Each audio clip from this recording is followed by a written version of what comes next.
मत दे दी है बाल में याणे नू, मत दे दी है बाल में याणे नू, मत दे दी। गीता और भागवत पढ़े नहीं बूझ शब्द ठिकाने नू, गीता और भागवत पढ़े नहीं बूझ शब्द ठिकाने नू। मन मथुरा दिल द्वारका नगरी, फिर क्या करो बरसाने नू, मैं तो दे दी। कहते हैं गीता पढ़े और भागवत पढ़े। गीता में नाम है गीता, ये हरे राम कृष्ण राधे श्याम राधे राधे श्याम मिला दे। और उस शब्द ठिकाने नू यानी सही मंत्र की तरफ तो ध्यान नहीं देते, मनमाना आचरण करते, मनमाने जाप करते हैं, नष्ट हो गए जीवन भोली आत्माओं के। गीता जी अध्याय नंबर 16 के श्लोक नंबर 23 में कहा कि शास्त्र विधि को त्याग कर जो मनमाना आचरण करता है उसको ना तो सुख हो, ना उसकी गति हो, ना कोई सिद्धि प्राप्त हो, अर्थात यूजलेस। अब देखो सिद्धि प्राप्ति होगी आपको, सिद्धि बिना आप वहाँ नहीं जा सकते। ये आपको 24 सिद्धि मिलेंगी इन मंत्रों से, 24 सिद्धि। और इन सिद्धियों का यदि तुम बर्बाद करने लग जाओगे तो टायर पंचर हो जाएगा आपका, इनको छूना नहीं। ये जैसे एक सिद्धि आकाश से उड़ जाई, एक सिद्धि ऐसी है जो आकाश में उड़ जाती है, तो हम इसका प्रयोग करेंगे सतलोक में जान खातर, यहाँ सैर सपट्टे को नहीं, लोग दिखावा नहीं करना इसका जरा से बोल कभी। तो क्या बताते हैं कि ये सच्चे उस नाम को तो सुनते नहीं, ये असली नाम को तो पूछते नहीं, जो ठिकाने का नाम है, सही मंत्र है, सतनाम है, जो गीता वर्णन है। और गीता और भागवत पढ़े ना बूझ जय शब्द ठिकाने नू। कहते मन मथुरा दिल द्वारका नगरी, और के करे फिर बरसाने नू। यहाँ से जाएंगे मथुरा में, मथुरा के उस पहाड़ के चुकर चक्कर काट के फिर बरसाने जरूर जाना चाहिए। क्यों? राधा से पारस लुआने के लिए राधे राधे श्याम मिला दे, राधे नावड़े श्याम देख कीजिए बोड़े कहाँ चक्कर काट रहे, और श्याम के पास पहुंच गए तो फिर दुर्ग तीनों कीनों। तो हमने ये विचार करना पड़ेगा कौन सी साधना करनी चाहिए, कौन परमात्मा है जो मोक्षदायक है, और अपनी पवित्र गीता के अनुसार ही करना चाहिए। फिर बताते हैं जब फुरमान धनी का आवे को राखे घर जाने नू, जब फुरमान धनी का आवे को राखे घर जाने नू, जा सतगुरु का शरणा लीजे जो मिटे जम तल बाणे नू, मैं तो दे दी याणे नू, मैं तो दे दी है बाल याणे नू, मैं तो दे दी याणे नू, मैं तो दे दी है बाल याणे नू। क्या बताते हैं परमात्मा गरीबदास साहिब जी को जो ज्ञान दिया, फिर वो कैसे बता रहे हैं कि जब फरमान धनी का आवे और कौन राखे अगर जाने नू, जब ऊपर से आपका आदेश आ गया कि मृत्यु होगी, जब तक आप कबीर परमेश्वर की शरण पूर्ण संत के माध्यम से ग्रहण नहीं करते, आपकी मृत्यु नहीं बच सकती। और कबीर परमेश्वर की शरण में आने से, परम संत से उपदेश लेने से, उनकी कृपा पात्र से आपकी आयु एक्सटेंड हो जाती है।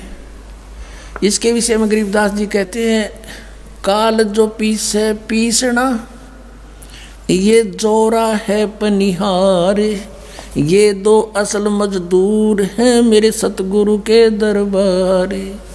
ये काल डरे करतार से जय जय जय जगदीश, ये जोरा जोड़ी झाड़ता पगरज डार शीश। आदरणीय गरीबदास साहिब जी और जो भी महापुरुष उनको मिले, उन्होंने अपने परमपिता परमात्मा सत्य पुरुष कबीर साहिब की महिमा कलम तोड़ बताई, उनकी समर्थता का प्रमाण दिया। जैसा कल आदरणीय नानक साहिब जी ने कहा था कि जिसके हुक्म में पवन और पानी चलते हैं, उसके हुक्म के बिना कोई भी कार्य नहीं होता, पत्ता भी नहीं हिलता। और वो है बाबा जिंदा, और किसी को बाबा मत कहना, वो सबका बाबा सबका दादा एक है बस, वो कबीर, वड्डा कबीर, आलम वड्डा कबीर है। वो सबसे बड़ा भगवान कबीर। आलम माने समर्थ शक्ति परमात्मा, और वड्डा माने बड़ा कबीर, वो कबीर दुल्हा। दानक रूप रहा करतार, फाई सूरत मुल्क की वेश, ए ठगवाड़ा ठगी देश, खरा सियाणा बहुता वारिय, दानक रूप रहा करतार। तो इसी प्रकार गरीबदास जी कह रहे हैं कि काल तपी से पीसना, चक्की फेर मेरे भगवान की, कबीर साहब की। और या मौत है पनिहार, या उसका पानी भरती है। पहले राजाओं के नौकर होते थे ना, तो ऐसे कहते हैं उसके आदेश से इनकी हिम्मत नहीं, पर कबीर परमात्मा के हंस को जो मर्यादावत लगा हुआ है आके टच भी कर दे जब तक मेरा आदेश नहीं होगा। तो क्या कहते हैं कि काल तपी से पीसना और जोरा है पनिहार, ये दो असल मजदूर हैं मेरे सतगुरु के दरबार। और काल डरे करतार से, ये काल ज्योत निरंजन 21 ब्रह्मांड का स्वामी, ब्रह्मा विष्णु महेश का पिता, जो सबको खाता है मारता है। कहते काल डरे करतार से। करतार कौन? Kabir is God, Kabir is God. वो बड़ा भगवान आलम, सबसे बड़ा कबीर भगवान, वो सबसे बड़ा आलम, सबसे बड़ा शक्तिशाली भगवान। काल डरे करतार से, जय जय जय जगदीश। और जोरा जोड़ी झाड़ता पगरज डारे शीश। कहते हैं मौत हमारे कबीर भगवान के जोड़ी झाड़ती है, जूते साफ करती है, उसके हुक्म बिना परमात्मा में टच भी नहीं करूँगी आपके अंश को। तो इस प्रकार कहते हैं जब फुरमान धनी का आवे, को रखे घर जाने नू, और जा सतगुरु का सरना ले लो, जो मेटे जम तल बाणे नू। मैं तो दे दी, मैं तो दे दी है बालम याणे नू, मैं तो दे दी। अब क्या बताते हैं, जब फरमान धनी का आवे, नकली गुरुओं के पास आओगा टीटवी दाब देगा, और परमात्मा के सच्चे मन से सच्चे नियमों में आप लगे रहोगे इस मंत्र को दास से लेकर। कहते परमात्मा उनके तलबाने को वापस कर देता है। जैसे निचली कोर्ट ने कोई सम्मन कर दिया और उसका हाई कोर्ट से छठे मिल गया, तो उनका सम्मन वापस हो गया, यूजलेस। तो यहाँ कहते हैं जा समर्थ का शरणा लीजिए, जो मिटे जम तलबाने नो। कबीर साहब is the supreme court of the world, सब ब्रह्मांडों का सुप्रीम कोर्ट। और उसके आदेश तो जैसे धर्मराज का, इन यहाँ के न्यायाधीश का, दो धर्मराज का तलबाना आया, तो कबीर साहब की कोर्ट से सटे मिल जाता है, जा तो वापस फिर देखांगे इतना। तो कहते हैं जा सतगुरु का शरणा लीजिए, जो मिटे जम तलबाने नू। उत्तर दक्षिण पूरब पश्चिम, ये फिरदा दाने दाने नू। उत्तर दक्षिण पूरब पश्चिम, तू फिरदा दाने दाने नू। सर्व कला सतगुरु साहेब की, हरि आए हरि आने नू। सर्व कला सतगुरु साहेब की, हरि आए हरि आने नू। मैं तो दे दी,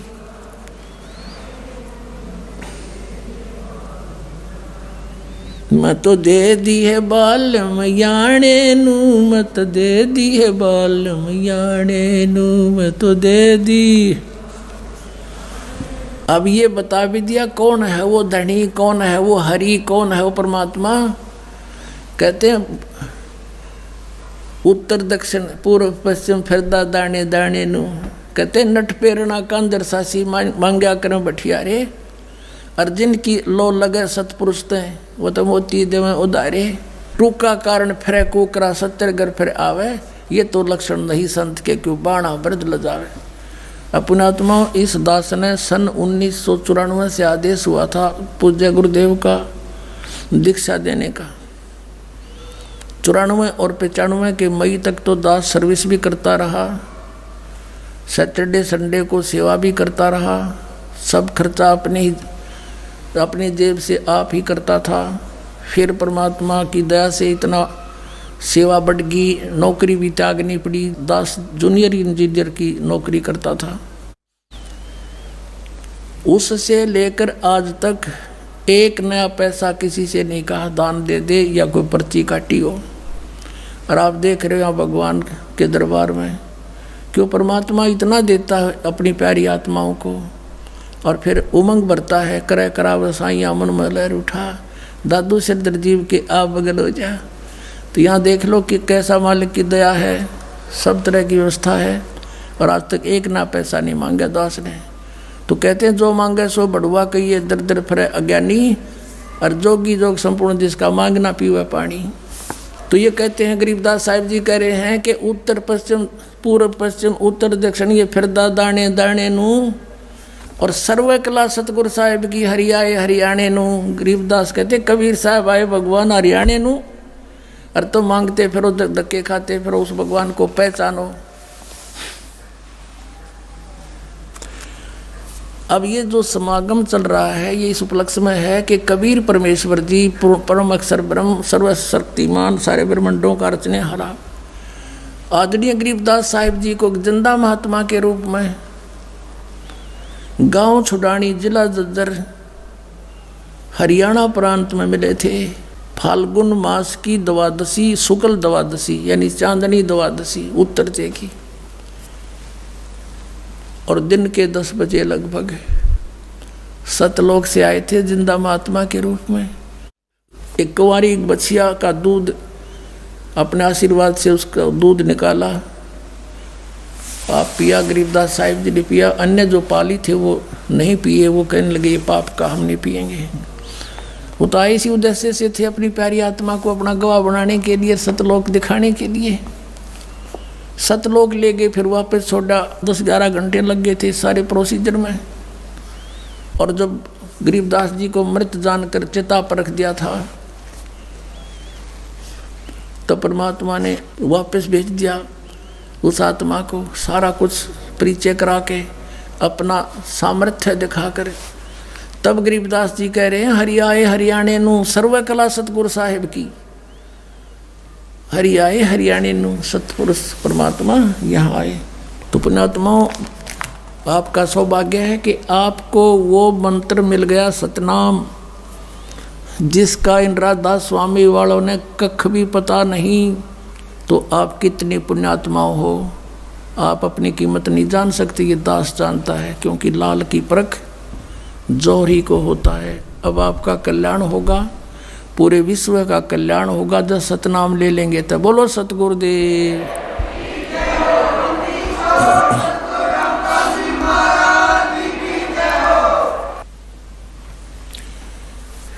परम पिता परमात्मा पूर्ण ब्रह्म सर्व सृष्टि रचनहार कुल के मालिक कबीर साहिब जी की असीम कृपा से आप पुण्यात्माओं को ये सत्संग सुनने को उपलब्ध हुआ।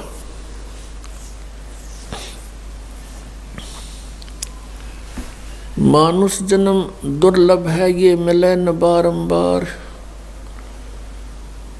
तरवर से पत्ता टूट गिरे भाई फिर नहीं लगता डार। परमात्मा ने हमें आके ज्ञान कराया है कि आप जी कोई मनुष्य शरीर मेरी कृपा से प्राप्त है, अन्यथा ये काल आपको मनुष्य जन्म नहीं देता। सृष्टि रचना के अंदर आप जी सुनते हो कि परमात्मा ने कहा था इस काल भगवान को, जब इसने प्रकृति को माया के साथ दुर्व्यवहार करना चाहा था और उसने इसके पेट में शरण ली थी, परमात्मा ने आके निकाला था। तब इसको एक परमात्मा ने श्राप दे दिया था, या ये समझो कि उस पवित्र लोक में जो कोई गलती ऐसी करता है उसको ये सजा मिलती कि तू 1 लाख मानव शरीरधारी प्राणी नित्य आहार करया करेगा और 1.25 लाख उत्पत्ति करेगा, तेरा नाम काल होगा। अब कई पुण्यात्मा ऐसा कहते हैं कि ये अगर परमात्मा ऐसा इसको वर ना देते, मानव शरीर के सूक्ष्म शरीर से गंध खाने का, तो ये हमें नहीं खाता। पुण्यात्माओं, ये तो हमारी जीव संज्ञा की सोच है। यदि परमात्मा इसको ये श्राप ना देता तो ये हमें मनुष्य शरीर भी नहीं देता, और मनुष्य शरीर के अंदर हम परमात्मा पा सकते हैं। इसने इतने ऊट पटांग जीव जंतुओं के शरीर गढ़ दिए, एक मनुष्य शरीर इस मनुष्य वाले प्राणी को भी एक और बना देता। तो ये परमात्मा कबीर साहब की असीम कृपा है। हमने जो गलती की थी उसका ये दंड वैसे तो बहुत कम है, लेकिन फिर भी दयालु है परमात्मा। उन्होंने ये ऑप्शन रख दिया कि मनुष्य शरीर इनको मिलेगा तब मैं इनके पास जाऊंगा, और ये कर्म अनुसार अपना सब कुछ यहाँ का विधान बना दिया। जैसा कर्म करेगा वैसा फल मिलेगा। तो ये यहाँ के प्रभु जितने हैं, श्री ब्रह्मा जी, विष्णु जी, शिव जी, दुर्गा, ब्रह्म और जितने भी यहाँ के जो अन्य देव हैं, ये केवल प्राणी को उसका किया हुआ जैसा कर्म है वैसा ही दे सकते हैं। यदि पाप कर्म है तो पाप भी भोगने पड़ेंगे, यदि पुण्य है तो पुण्य भी प्राप्त होंगे। फिर वो परमात्मा यहाँ आएगा, अपना यथार्थ विधान आपको बताएगा कि इन पापों का नाश भी हो सकता है, और वो अभी तक मंत्र किसी के पास नहीं था। जैसे खेती तो चौथे सतयुग से करते हुए आ रहे हैं किसान, अभी तक ये औषधि की खोज नहीं हुई थी कि फसल के अंदर जो खरपतवार उत्पन्न हो जाता है उसको ऐसी कोई औषधि नहीं थी जो उसको समाप्त कर दे और फसल सुरक्षित रह जा। अब उसकी खोज होगी। फसल में कितना ही खरपतवार हो, एक ऐसी मेडिसिन खोज कर दी है वैज्ञानिकों ने कि सिंचाई करते समय जल के अंदर उसको डाल दिया जाता है, वो सभी फसल के अंदर से पानी वाटर के साथ चली जाती है, और गेहूं का कोई फसल को हानि नहीं करती, खरपतवार का नाश कर देती है, जिससे वो फसल अच्छी तरह फल फूल जाती है। इसी प्रकार परमात्मा का ये सत्य नाम जो है, सच्चा नाम 2 अक्षर का, और तीसरा सार नाम, वो तो कहना ही क्या है। ये वो औषधि है जो हमारे पापों का नाश कर देती है, पुण्य सुरक्षित रह जाती है। जब ही सतनाम हृदय दरो भयो पाप को नाश, और जैसे चिंगारी अग्नि की भाई पड़े पुराने घास। परमात्मा ने बताया कि आपके सभी पाप ऐसे नाश हो जाएंगे जिस प्रकार ढेर सारे सूखा घास पड़ा हो, चाहे हजारों क्विंटल पड़ा हो, उसमें एक माचिस की सीख जला कर लगा दे, सभी जलकर सवा हो जाते हैं, और चलती है तेज हवा आंधी, उस राख को भी कहीं की कहीं पटक देती है, तो फील्ड क्लियर हो गया। इसी प्रकार परमात्मा कहते हैं, जैसे सूरज के आगे बदरा, ऐसे कर्म छयारे, और प्रेम की पवन करे चित मंजन, फिर जल के तेज नयारे। जैसे सूर्य के सामने बादल आ जाते हैं, सूर्य उगा हुआ होते हुए भी हमें दिखाई नहीं देता। जब चलती है तेज हवा, बादलों को इधर का उधर फेंक देती है, तो हमें सूर्य साफ दिखाई देता है। इसी प्रकार अभी तक जिन्होंने परमात्मा को देखा नहीं, जाना नहीं, उन्होंने परमात्मा के विषय में अटकलबाजियाँ की कि वो प्रकाश ही प्रकाश है, वहाँ कुछ है नहीं। तो यहाँ परमात्मा कहते उनके सामने बादल छाए थे पाप कर्मों के छाया ऐसे थी जैसे बादल आगे अड़गे हों, और उनके पास वो मंत्र था नहीं जिससे पाप नाश हो जा। और जिससे वो परमात्मा को देख सके और यथार्थ सतीथि बता सके। जिन महापुरुषों को परमात्मा आए स्वयं आकर के मिले और उनको वो मंत्र दिया सतनाम 2 अक्षर का, उन्होंने वो साधना की और आंखों देखा अपनी दिव्य दृष्टि से परमात्मा को सचखंड के अंदर, और साथ जाकर भी देख कर आए, फिर वापस छोड़े, फिर उनकी दिव्य दृष्टि काम करने लगी, सतनाम से उनके पाप नाश हो गए। तो यहाँ बैठे भी वो सब चित्रण बताया करते थे परमात्मा का। और जिनको भगवान मिले नहीं उन्होंने परमात्मा को निराकार बताया है। अब ये समागम जो चल रहा है पुण्यात्माओं, ये बहुत ही महत्वपूर्ण दिन है हमारे लिए, पूरे मानव समाज के लिए, सभी प्राणियों के लिए। फाल्गुन महीने की द्वादशी यानी फाल्गुन सुदी द्वादशी, चांदनी द्वा से, और सन 1727 और संवत 1784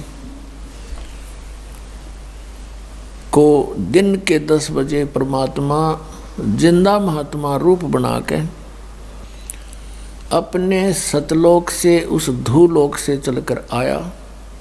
गांव छुडानी के जंगल में, जहाँ पर आदरणीय गरीबदास साहिब जी गौवें चरा रहे थे, 10 वर्ष के बालक थे। उनके साथ में गांव के और भी बड़ी उम्र के ग्वाले भी थे। 150-200 गौवें वो रखा करते थे। बहुत बड़ा क्षेत्र था, बहुत ज़्यादा ज़मीन थी गरीबदास जी के, लगभग 1400 एकड़ ज़मीन थी। उसमें बिजाई बहुत कम होती थी, वर्षा ही एक खेती का साधन था, या कोई रहट कुएं वगैरह होते थे, नहरें नहीं थी, जिस कारण से अधिकतर चरागा और पशुधन ही पाला करते थे। परमात्मा वहाँ आए और गरीबदास साहिब जी तथा अन्य भक्त, अन्य वो पाली वहाँ पर एक जांडी के पेड़ के नीचे रोटी खाए थे, भोजन खा रहे थे। परमात्मा जिंदा महात्मा के रूप में वहाँ प्रकट हुआ और थोड़ी सी दूर से आते हुए नजर आए।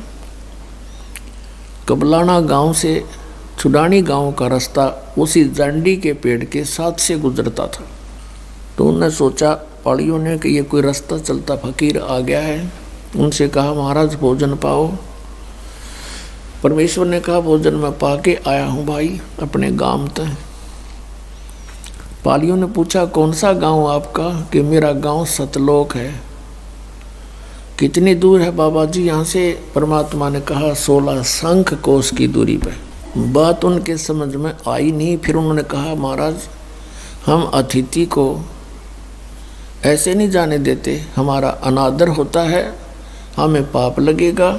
आप तो महात्मा भी हैं, कुछ ना कुछ आहार तो करना ही पड़ेगा, खाओगे नहीं तो दूध तो पीना ही पड़ेगा। अभी गऊओं का दूध निकाल देते हैं। कुछ ऐसी भली गायें होती थी, उनका किसी टाइम दूध निकाल ले। परमेश्वर ने कहा, भी मैं कुंवारी गाय का दूध पीता हूँ, पिला दो। तो वो पाली कहने लगे, बाबा जी तेरी नीयत ठीक को नहीं, मजाक करते हो आप भी हमारा कोई स्वीकार करना नहीं चाहते हमारी भेंट। तब गरीबदास जी खड़े हुए और कहा, महाराज जी देखो कुंवारी ये बच्चिया है, इसके बच्चा नहीं हुआ है, दूध कहाँ से देगी? परमात्मा ने कहा, तुम्हारे पास कोई ऐसा पात्र हो 5-4 किलो का, वो ला। तो वहाँ एक लस्सी ले जा करते, छोटा मटका था मिट्टी का, वो खाना खुना खा कर उन्हें मांझ धोकर दर रखा था। कहा, महाराज जी ये रहा। परमात्मा ने कहा, इसके नीचे रखो, थनों के सतन के नीचे। गरीबदास 10 वर्ष के बालक लेकर बैठ गए और कहा, देखो जी दूध कैसे आवेगा? परमात्मा ने कमर पर थपकी मारी उस गऊ के और कहा, बेटा ऐसे आएगा। उसी समय लंबे लंबे सतन हो गए और दूध का पात्र भर दिया, धार चल पड़ी। तो आधा परमात्मा ने पिया, शेष उन पालियों से कहा, ले भाई तुम भी पी लो ग्वालो, ये अमृत है, ये सचखंड सतलोक से आया है। वो पाली तो कहने लगे हम नहीं पियो, पाप का दूध है, कुंवारी गाय का है, जंतर मंत्र से किया है, और तेरा पता ना तू किस जाति का है। गरीबदास जी कहने लगे लो महाराज मुझे दे दो। आधा शेष उन्होंने पी लिया। फिर परमात्मा ने उनको अपने ज्ञान से परिचित कराया। गरीबदास जी की प्रबल इच्छा हुई उस सतलोक को देखने के लिए, जहाँ जाने के बाद जीव कभी मृत्यु नहीं होती, वहाँ वृद्धावस्था नहीं होती, सदा युवा शरीर रहता है, वहाँ कोई कम नहीं, कोई दुख नहीं, सदा बाहर वृक्ष हैं, दूधों की नदियाँ बहती हैं, अमृत फल हैं वहाँ के, बच्चे को बहुत लगन होती है। परमात्मा उसकी आत्मा को लेकर, गरीबदास जी की आत्मा को कबीर साहब सचखंड गए और वहाँ अपनी सारी स्थिति से परिचित कराया। उधर से बच्चे को मृत जान करके कुछ देर के बाद देखा पालियों ने कि ये तो बोल नहीं रहा, हिला डुला कर देख मृत पाया। गांव में भागे आए, गांव के लोग वहाँ गए, फिर आसपास के रिश्तेदार इकट्ठे किए। शाम तक तो देर तक हो गई थी, शाम के 7-8 बज गए थे। चिता पर रखकर उसको अंतिम संस्कार करने की तैयारी कर दी थी। इस दौरान 8-10 घंटे परमात्मा के साथ रही प्यारी आत्मा। ऊपर के सब लोगों को देखा, भगवान कैसा है, कौन है। श्री ब्रह्मा विष्णु महेश जी की स्थिति देखी, काल को देखा, उस नरक को देखा और सतलोक को देखा। फिर वापस आए। परमात्मा ने आत्मा को तुरंत भेज दिया कि कहीं शरीर का नाश ना कर दे, करने की तैयारी ही थी। चिता के ऊपर ही आत्मा सचेत हो गई, शरीर में कंपन हुई। गरीबदास जी जिंदा होकर उठ गए। उठ करके परमात्मा की ये अमर वाणी बोलने लगे। एक बार गरीबदास साहिब जी से कहा कि भगवान, जैसे ये एक फाग का दिन, होली का दिन आता है, तो अन्य व्यक्ति कहते हैं कि आओ जी होली खेलते हैं। तो गरीबदास जी कहने लगे भाई अब इस होली में हमारा दिल नहीं लगे, हम तो राम नाम की होली खेला करते हैं, इस होली को अब हमारी रुचि नहीं रही। जैसे नानक साहिब जी से कहा था, क्योंकि आदरणीय नानक साहिब जी को भी परमात्मा बेई नदी पर मिले थे एक जिंदा महात्मा के रूप में, और वहाँ से उनको अंतर ध्यान किया था और 3 दिन तक नानक साहिब जी को बेई नदी में डूबा मान लिया था। और फिर उनको भी इस लोक की स्थिति से और सतलोक की महिमा से और सतपुरुष की महिमा से परिचित करा के, अपने आप से परिचित करा के उनको फिर वापस भेज दिया था। तो फिर उनको भी ये लोक ऊट पटांग सा नजर आने लगा। तो नानक साहिब जी भी मायूस रहते थे। जैसे आप पढ़ते हो कि उनकी पहली उदासी माने बिल्कुल संसार से विमुख हो गए, नौकरी त्याग दी। लेकिन आदेश परमात्मा का था कि बच्चा तुम यहाँ प्रचार करो, मेरा गुणगान करो। परमात्मा चारों युग में आए हैं और कहा कि चारों युग में मेरे संत पुकारे और कूक कहा हम हेल रे, या हीरे माणिक मोती बरसें यो जग चुगता ढेल रे। परमात्मा ने कहा कबीर साहब ने कि चारों युगों में मेरे संतों ने मुझसे परिचित होकर के महिमा गुणगान किया मेरा, जनता को सच्चाई से परिचित करा, लेकिन कोई नहीं माना। हीरे माणिक मोती बरसें ये जग चुगता ढेल रे, सत्य भक्ति, सतनाम, सच्चे मंत्रों रूपी हम सत साधना, शास्त्र अनुकूल साधना रूपी, तत्व ज्ञान रूपी हम मोती बरसाते हैं, हीरे मोती बरसा रहे हैं। और ये अज्ञानता के कारण शास्त्र विधि त्याग कर मनमानी पूजा करके ये सारा मानव समाज डले इकट्ठे कर रहा, कंकर पत्थर। गीता जी अध्याय नंबर 16 के श्लोक नंबर 23 में कहा कि शास्त्र विधि को त्याग कर जो मनमाना आचरण करते हैं उनको न तो सुख होता है, न कोई सिद्धि प्राप्त होती है, और न ही उनकी गति होती है, यूजलेस। 24वें श्लोक में कहा कि इससे तेरे लिए अर्जुन कर्तव्य और अकर्तव्य की व्यवस्था में कौन सी साधना करनी चाहिए, कौन सी त्याग देनी चाहिए, इसका निर्णय सदग्रंथ ही करेंगे। उसके अतिरिक्त किसी की लोक वेद की आड़ मत लेना, किसी की लोक वेद पर आश्रित ना होकर के अपना जीवन व्यर्थ ना करना। तो नानक साहिब जी मायूस रहते थे। भक्त पूछने लगे कि महाराज आप कभी सुखी नजर नहीं आते। तब नानक साहब ने कहा कि भाई ना जाने काल की कर डारे, किस विध ढल जा पासावे, और जिना ते सरते मौत खुड़क दी उना नो केड़ा हासावे। इस गंदे लोक में क्या की खुशी मनावे। पुण्यात्माओं, हम बहुत सी घटनाओं को देखते हैं पर हम अनदेखा कर देते हैं क्योंकि हमें इसके विकल्प का पता नहीं। जैसे एक दिन वैसे तो बहुत सी घटनाएं घटती हैं। किसी का विवाह था और समाचार पत्र में दिखा रखा था। पहले दिन तो सारा परिवार नाच रहा, कूद रहा, डीजे बजा है, छोरे का ब्याह है। अगले दिन बारात जा रही थी। दूल्हे वाली कार एक ट्रक से टकराएगी और उसमें वो दूल्हा भी मर गया, 4-5 और उसी घर के सदस्य और बटे हुए बहनों के वह भी मर गए। अगले दिन वो हाहाकार मच रही थी, टक्कर मार मार रो रहे थे, चूड़ियाँ फोड़ रही थी, बाल पाड़ रहे थे। तो यहाँ किस चीज़ की खुशी बनावे हो, बोला जीव आंख नहीं खुलती इसकी।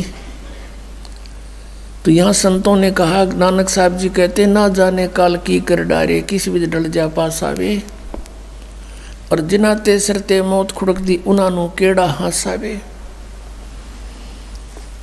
तब नानक साहब जी से पूछा कि हे महात्मा जी, क्या आप कभी प्रसन्न नहीं होते?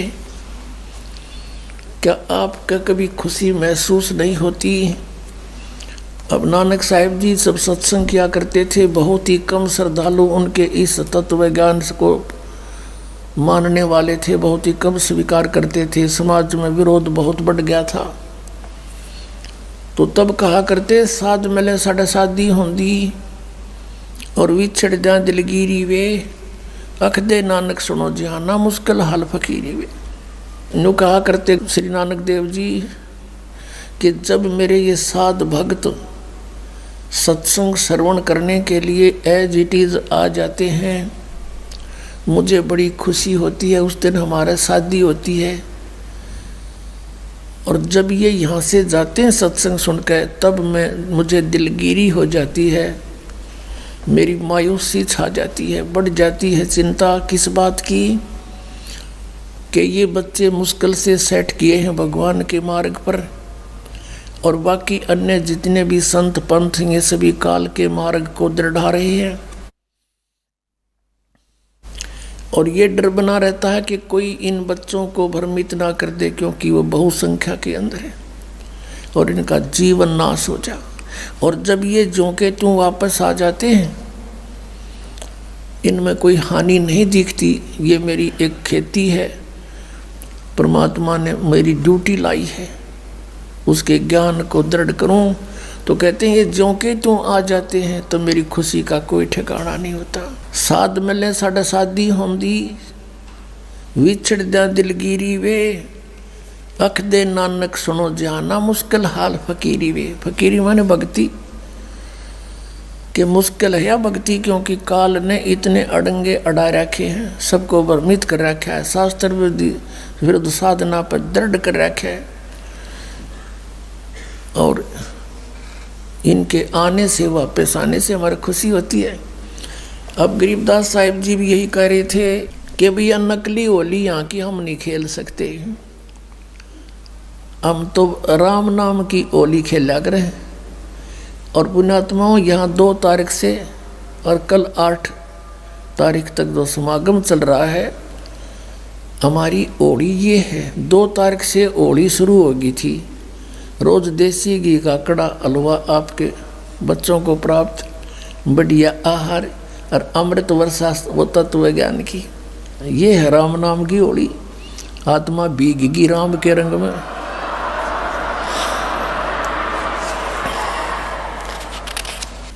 आप जी ने कबीर सागर में कल पढ़ा था कि परमेश्वर कबीर जी ने कहा था कि 12वां पंथ जो गरीबदास जी का होगा, उसमें गरीबदास जी के द्वारा मेरी महिमा की वाणी प्रकट होगी, यथार्थ ज्ञान मैं उसके माध्यम से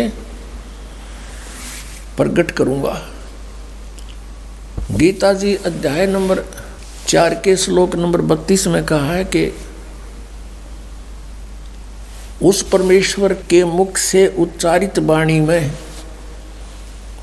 ये भक्ति मार्ग यज्ञों की जानकारी विस्तार के साथ कही गई है। वो ज्ञान है और वो परमात्मा ने खुद अपने मुख कमल से बोला है। वो सच्चिदानंद घन की वाणी है, वो तत्व ज्ञान है। 4 अध्याय के 34वें श्लोक में गीता जी में कहा कि उस ज्ञान को तू तत्वदर्शी संतों के पास जाकर समझ, वो परमात्म तत्व के जानने वाले तुझे उस तत्व ज्ञान का उपदेश करेंगे। इससे सिद्ध है कि गीता ज्ञानदाता भी कंप्लीट स्पिरिचुअल नॉलेज नहीं रखता। ऑप्शन छोड़ दिया कि उसको तो तत्वदर्शी संत बताएंगे जो पूर्ण कंप्लीट ज्ञान है। तो वो कंप्लीट ज्ञान कबीर परमेश्वर ने स्वयं अपने मुखारविंद से बोला था। कबीर वाणी, कबीर बीजक, कबीर जी की साखी, ये सब मालिक ना आकर बोली थी। कहा 33 अरब ज्ञान हम भाख्या और मूल ज्ञान हमने गुप्त ही रखा। तो उसमें बहुत विस्तार के साथ कहा है। तो वो ज्ञान फिर कबीर पंथ के व्यक्तियों ने, घुसे हुए काल के दूतों ने कबीर सागर में कुछ गड़बड़ी की, तो परमात्मा ने गरीबदास जी के कंप्यूटर में डाल दिया अंतःकरण में सारा ज्ञान। फिर उन्होंने एज ए टेप रिकॉर्डर पे बोल दिया। वो वाणी आपको सुनाते हैं। क्या बताते हैं? तेरे दर्पण दाग लग्या रे, तेरे दर्पण दाग लग्या रे भैया रे, तेरे दर्पण जड़पाहन जगत ठग्या रे। अब क्या बताते थे गरीबदास साहिब जी परमात्मा से प्राप्त ज्ञान को कि उस समय छुआछात बहुत थी और ब्राह्मण वर्ग अपने आप को बहुत ज़्यादा श्रेष्ठ मानते थे। एक जाति का अभिमान चरम सीमा पर था। उस समय उनको समझाने के लिए चेष्टा की थी कि भाई परमात्मा के घर में हिंदू ब्राह्मण शूद्र ये नहीं है, ये तो कर्माधार से मानव ने अपने डिवाइड किए थे काम। अब तुम एक दूसरे से इतने दूर हो गए, तुम एक पिता की जीव हो, माँ के पेट में भी तुम एक ही स्थिति में थे। ब्राह्मण भी बाहर आया माँ के गर्भ से जब जेर में लपेट का आया था, और बाहर ना कर तू ना धोगा ब्राह्मण बन गया। और ऐसे ही शूद्र आया था, ऐसे ही क्षत्रिय, ऐसे ही वैश्य आया था। तो अंतर है कर्म का। कहते ऊंच नीच इस विध है लोई, और कर्म कुकर्म का हमें दोई। बुंडे कर्म करनिया, दुष्ट कर्म करनिया, चाहे कोई ब्राह्मण है, चाहे अक्षत्रिय शूद्र है, वैश्य है, वो तो नालायक आदमी है, दुष्ट है। और अच्छे काम करने किसी भी जाति में है, वो नेक आत्मा है। ऊंच नीच इस विध है लोई, और कर्म कुकर्म कहाँ दोई। तो यहाँ क्या बताते हैं? तेरे दर्पण दाग लग्या रे भैया रे, जड़पाहन जगत ठग्या रे। इन पंडितों को जो ब्राह्मण गुरु पद पर विराजमान थे उनको कहा परमात्मा ने, संतों ने। आम जाति से कोई लिंक नहीं था इसका। जैसे मेरे दादा गुरुजी जाट जाति से थे, गांव छावला, दिल्ली, नजफगढ़ से गुड़गांवा रोड पर। तो वो 4 विषय के आचार्य हो गए काशी विद्यापीठ पढ़ के, और पंडित चिदानंद कहलाए। पंडित चिदानंद खरखोदा के पास एक छोटा सा गांव है गोपालपुर, वहाँ आज भी आश्रम विद्यमान है, उस पर लिखा है पंडित चिदानंद आश्रम गोपालपुर। और मेरे गुरुदेव थे वो ब्राह्मण जाति से थे, गांव पैतावास बड़ा, जिला भिवानी दादरी के पास। और वो अपने आप को पंडित नहीं कहते थे, वो तो संत कहते थे। तो हमने एक परंपरागत जाति मान ली। तो जाति से यहाँ लेकर नहीं है, यहाँ केवल जो गुरु पद पर विराजमान है, जो अपने आप को वेदों और गीता के मार्गदर्शक मानते हैं और शास्त्र विरुद्ध ज्ञान देकर जनता को भ्रमित कर रहे हैं, उनके विषय में कहा है कि तुम सच्चाई से दूर होकर अन्य नियम बनाकर बैठ गए, ऊंच नीच में उलझ गए। जय तू ब्राह्मण और ब्राह्मणी जाया तो आन बाट क्यों नहीं आया। अगर तू ब्राह्मण है और तेरी माँ भी ब्राह्मणी है और सब तुम औरों को नीच समझते हो, तो तू माँ की जैसे और उत्पन्न हुए उसी तरह तू उत्पन्न हुआ है।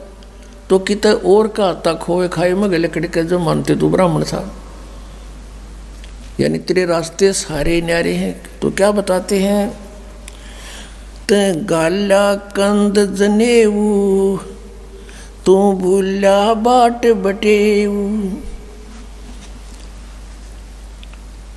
तेरा दर्पण दाग लग्या रे भैया रे, जड़पाहन जगत ठग्या रे। ते गाला कंद जनेऊ तू भूला बाट बटेऊ, कमल तुम्हारा मुद्दा एक जननी एक दूधा, है सब हाड चाम मल गुदा, यम को ब्राह्मण कौन शूद्रा।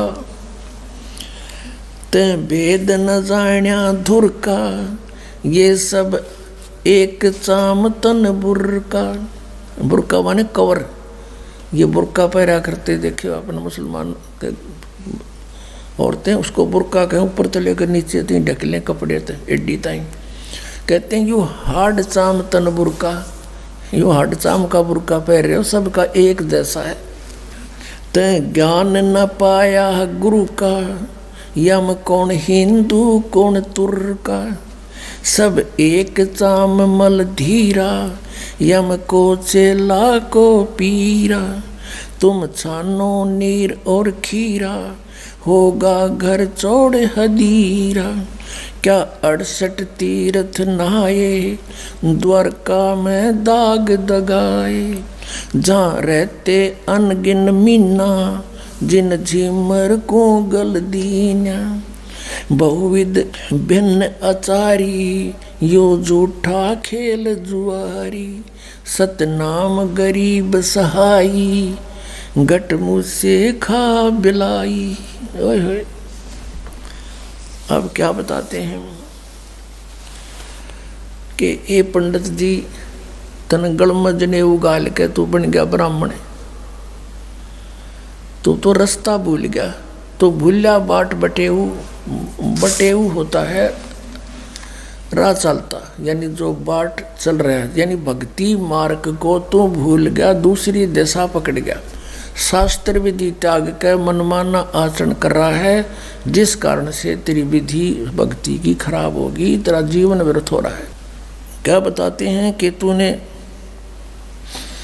ये कमल तुम्हारा मुद्दा, एक जननी एक दूधा, यानी सभी जीव मनुष्य जितने हैं एक ही उनकी माँ, ऐसी ही माता है, ऐसे ही पिता है और ऐसा ही दूध सब पी रहे हैं।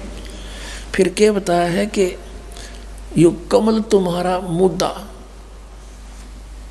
तेरे दर्पण दाग लग गया रे, तेरे अंतःकरण में मैल लाग गया, तुझे तत्व ज्ञान नहीं, जिस कारण से भ्रमित होकर के तू मानव के अंदर भी अंतर मान रहे हो। और उस अंतर को भी नहीं मानना आता तुमने, तुम केवल जाति और मजहब से ही डिफरेंशिएट करते हो। यहाँ बताते हैं, ये कहते हैं कमल तुम्हारा मुद्दा। हमारे शरीर में कमल बने हैं, मूल कमल, फिर स्वाद कमल, नाभि कमल, हृदय कमल और ये कंठ कमल, फिर त्रिकुटी कमल, सहस्रार कमल। इनमें क्या बताया है कि तुम्हारी साधना ठीक ना होने से तुम्हारे कमल जितने हैं वो मुरझाए पड़े हैं, मुद्दे हो रहे हैं, उल्टे हो रहे हैं। न्यू अपनात्मा हमारे कमल जो है सबके, जब तक यह सत भक्ति सतनाम और ये मंत्र आपको देते हैं, प्रथम मंत्र नहीं मिलता, तब तक सबके कमल सुकड़ी पड़ी हो, अंतड़ियाँ अंदर छोटी छोटी सी अंतड़ी होती, छोटी छोटी पत्ती सी, जैसे कमल के फूल की पत्ती होती है, इस प्रकार की छोटी छोटी पत्ती सी होती है आत्ता की। और वो बगैर भक्ति के ऐसे सुकड़ जाती हैं इकट्ठा, जैसे फूल खिलता नहीं तो बंद होती है, डोरडी टाइप सी। और जब ये सत भक्ति स्टार्ट होती है, प्रथम मंत्र आपको देते हैं, तो आपके कमलों में जैसे हवा भरा कर ब्लेडर में न्यो हवा भरती चली जाती है, और फिर वो धीरे धीरे धीरे धीरे ऐसे करके ऐसे खिल जाते हैं। परमात्मा कहते तुम न दिखे के तुम्हारे कमल तो मुद्दे पड़े हैं, क्योंकि भक्ति ठीक है नहीं। तुम ये राग द्वेष इकट्ठे करोगे और तुम्हारे अंदर भरा के हैं, मुसलमान का हम बड़े, हिंदू का हम स्वच्छ। परमात्मा कहते हैं जीव हमारी जाति है, मानव धर्म हमारा, हिंदू मुस्लिम सिख ईसाई कोई धर्म नहीं है न्यारा। तो क्या बताते हैं कि कमल तुम्हारा मुद्दा, इसलिए तुम सच्चाई को पकड़ नहीं पाते। परमात्मा ने मुसलमानों को भी समझाया है, कबीर साहिब जी ने क्या कहा है कि वही मोहम्मद, वही महादेव और वही आदम, वही ब्रह्मा, दास गरीब दूसरा कौन है, देख अपने घर में। हजरत मोहम्मद जो है भगवान शंकर के लोक से आया हुआ एक पुण्यात्मा प्राणी था। स्वर्ग के उनका गण था, वहाँ से उसकी जब समय समाप्त हो जाता पूंजी पुनों का, फिर उसको एक मनुष्य जन्म पृथ्वी पर मिलता है। और वहाँ आकर के फिर इनको फरिश्तों ने आकर के ज्ञान दिया। फिर कहते हैं वही मोहम्मद, वही महादेव और वही आदम, वही ब्रह्मा। और आदम जी जो आए थे वो ब्रह्मा के लोक से आए हुए पुण्य प्राणी थे। कहते तुम अगर देखना चाहो तो अपने कमल खोलो, उनमें देखो, फिर पता लग जा, थारा झंझटा मिट जा।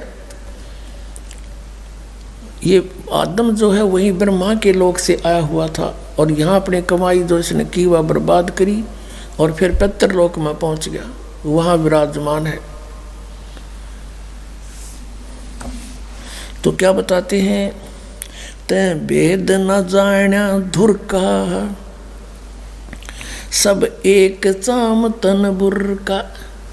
तन दुर का ज्ञान नहीं, पूर्ण ज्ञान नहीं है। ये सब का एक जैसा शरीर, एक बुर्का है, ऊपर तो कवर सा कपड़े का कपड़ा डाल रखा है तुम्हारे ऊपर, चोला। तै ज्ञान न पाया गुरु का, इसमें कौन हिंदू को तुर का। कबीर साहब कहते हैं गुरु बिन काहू न पाया ज्ञाना, जो थो था भूस छड़े मूड किसाना। गुरु बिन वेद पढ़े जो प्राणी, समझे न सार रहे अज्ञानी। तो यहाँ गरीबदास जी कह रहे हैं ते ज्ञान न पाया गुरु का, तेने गुरु नहीं मिला तुमने। या में कौन हिंदू कौन तुर्क का, इनमें कौन हिंदू कौन तुर्क है। एक परमात्मा के बच्चे सारे तुम यार एक दूसरे ने लाठी ठाए खड़े हैं। परमात्मा कहते हैं कोई कहे मारा राम बड़ा है, कोई कहे मारा राम बड़ा है, कोई कहे खुदाई रे, कोई कहे ईसा मसीह बड़ा है। ये बाटा रहे लगाई रे, कोई कहे हमारा राम बड़ा है। बिना ज्ञान के बाटे बैठे हैं। और परमात्मा ते एक कहो बड्डा न छोटा, वो है जो कुछ है। सतपुरुष पूर्ण ब्रह्म कबीर साहिब। तुम छानो नीर और खीरा, होगा घर चौड़ हदीरा। क्या 68 तीर्थ नहाए, द्वारका में दाग दगाए। जहाँ रहते अनगिन मीना, जिन झिमर को गल दीना। तुम कहते हो कि स्नान करने जाते हो, तीर्थों में जाते हो, द्वारका में, मथुरा में और जगह, गोमती गोदावरी, कहते उन तीर्थों में तुम नहाने जाते हो और वहाँ पर मछलियाँ रहती हैं और वो ना पार हुई उन तंजीमर पकड़ के ले जा काट दो ना 2 मिनट में। बताओ, तुमसे पहले तो वो वहीं ना थी विद्यमान। तुम्हारी पर भी लगने पहले भी वो जीव जंतु उसमें थे, वो तो आपसे पहले पार हो जाने चाहिए थे। तो यहाँ बताते हैं, तुम छानो नीर और खीरा, होगा घर चौड़ हदीरा। तुम नीर खीर को यानी दूध पानी को छानो, तत्व ज्ञान को पहचानो, कौन सी भक्ति करनी है कौन सी नहीं करनी है, और फिर आगे कदम बढ़ाओ। अब ऐसे कोई इधर भाग रहा कोई इधर भाग रहा है। अब जैसे आना है बरवाला हरियाणा हिसार में, और दिल्ली से कोई जा रहा है मथुरा को, कोई जा रहा है जयपुर को, कोई जा रहा है मेरठ को, और सभी कहते हैं कहाँ जा रहे हो? बरवाला जा रहे हैं। अरे बरवाला का तो रास्ता भी ना पकड़ा तुमने। कहने का भाव ये है कि हम सभी मोक्ष चाहते हैं, और मोक्ष मार्ग किसी का भी नहीं, इस पृथ्वी पर नहीं, 21 ब्रह्मांड में नहीं किसी के पास।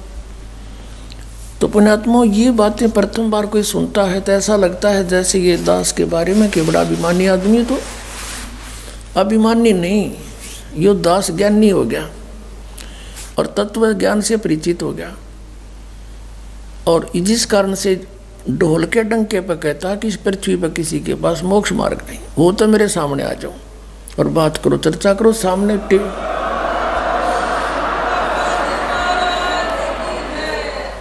और कराओ एक चैनल बुक और होने दो। ये होने लग रहा है साधना चैनल पर, सब छुपे बैठे, कोई नहीं आगा आता। नहीं आओगा, जनता तो समझदार है, पता लगेगा कि क्यों छुपे बैठे हैं। इतना कुछ कह रहा है ये दास, कोई नहीं बोलता। बहुविध भिन्न अचारी, यो झूठा खेल जुआरी। सतनाम गरीब सहाई, घट मुझसे खा बिलाई। कहते हैं एक सतनाम, गरीबदास जी कहते हैं एक सतनाम ही सच्चा सहारा है जीव का, अन्यथा ये मन इस जीव को दुखी कर रहा है, बर्बाद कर रहा है।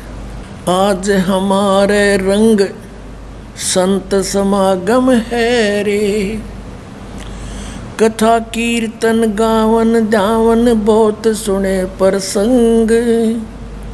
मन की कुटिलता छूटत नाही, यो मन बसे भुजंग। दिल दरिया में भंवर पड़त हैं, उठत अंत तरंगा। त्रिकुटी महल में जा बसोरे, जा बह शेष मुख गंगा। कहा कहूँ कछु कही न जाइए, मूरत अचल बिहंगा। अरस पियाले सतमद वाले, कहा को घोटो भंग। कहा कहूँ कुछ कही न जाई, मूरत अचल बिहंग। अरस पियाले सदमत वाले, काहे को घोटो भंग। दास गरीब मिटे सब झगड़ा, भाई करो साध सतसंग। गरीब दास मिटे सब झगड़ा, करो साध सतसंग। अब क्या बताते हैं? भेड़ पूछ को पंडित पकड़े, ये भादो नदी बिहंगा।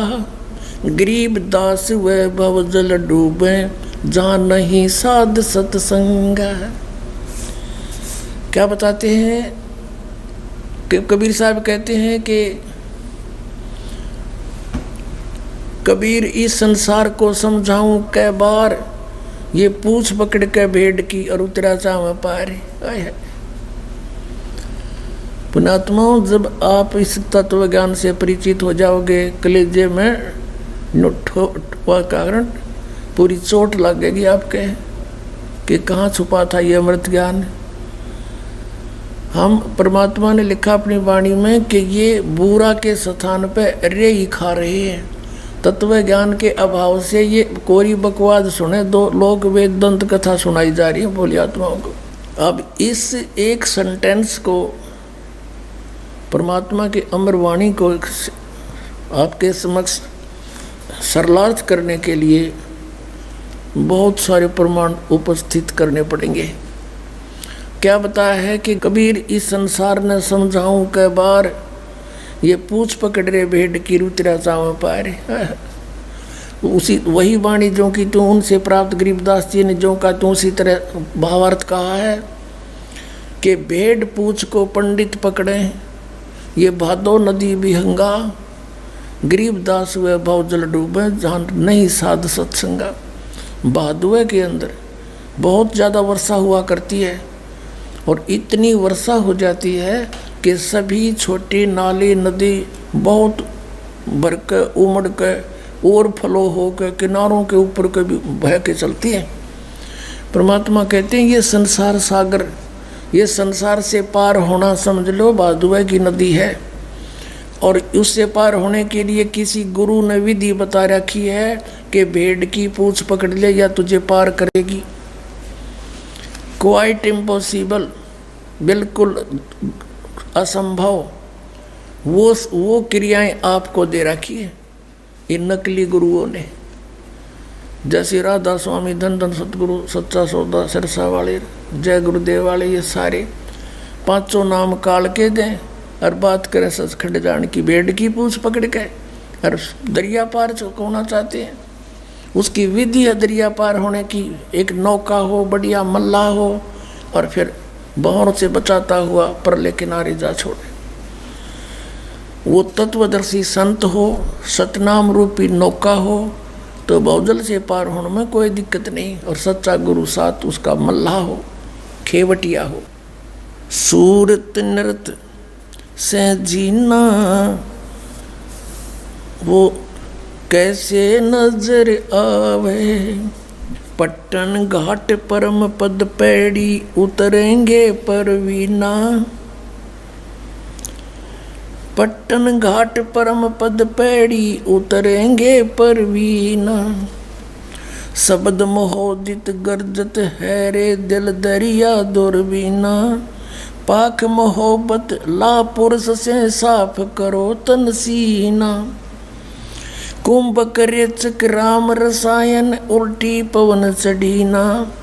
अर्थ धर्म और काम मोक्ष हो कारज सकल सरीना।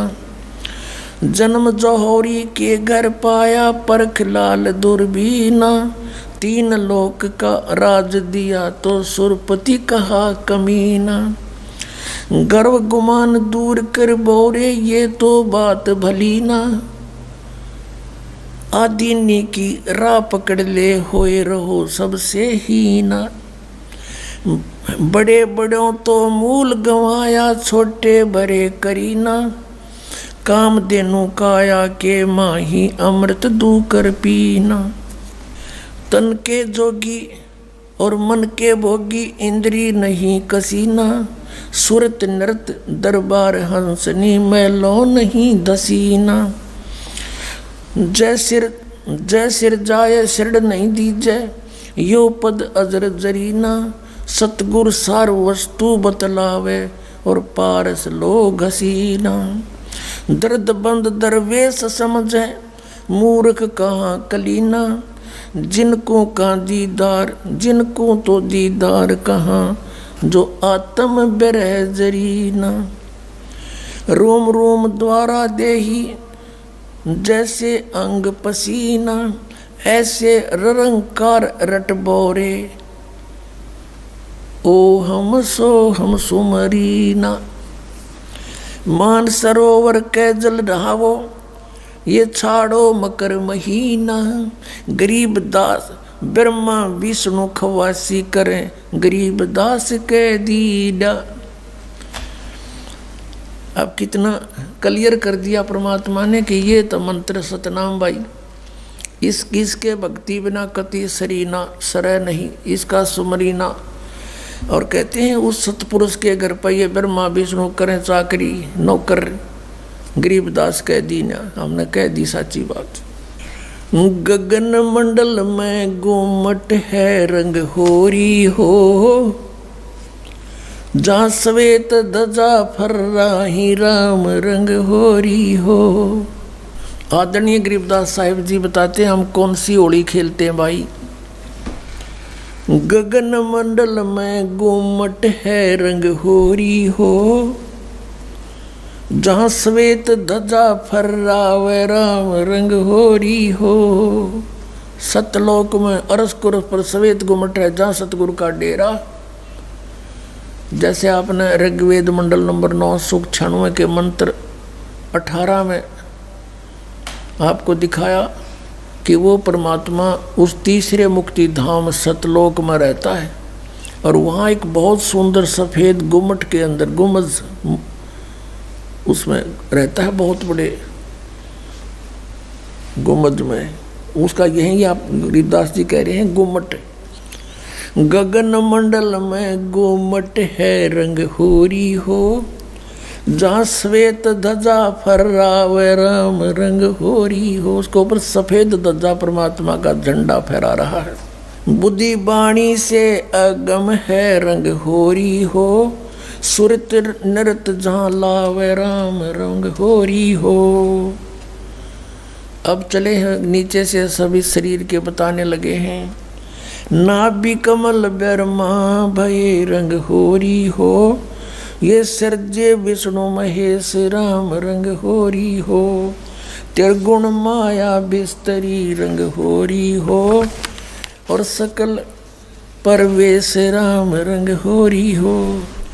चंद सूरज पानी पवन रंग होरी हो, कच्छ मच्छ कूरम्ब राम रंग होरी हो। ओम मंत्र आदि है रंग होरी हो, ये रचे सकल आरंभ राम रंग होरी हो। तीन गुणन पर तखत है रंग होरी हो, पांच तत्व पर काश राम रंग होरी हो। सुर नर मुनि जन देवता रंग होरी हो, सावतरी और गौरी राम रंग होरी हो। लक्ष्मी विष्णु के संग है रंग होरी हो, कमलापति में भंवर राम रंग होरी हो। किन्नर भूत पिशाच है रंग होरी हो, दान्य अंत अपार राम रंग होरी हो।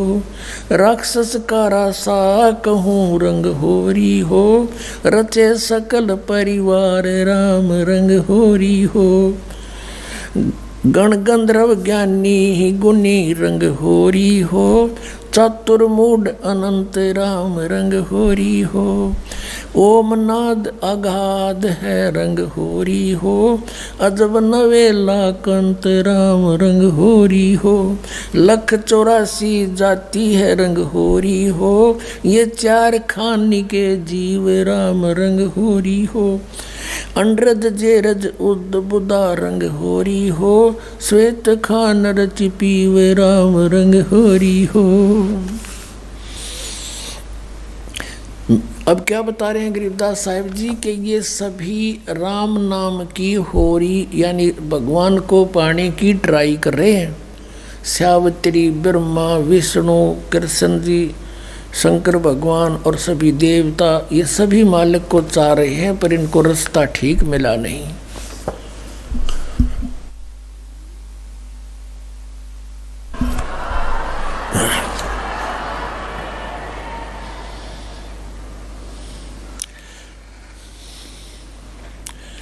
आत्म और परमात्मा रंग होरी हो,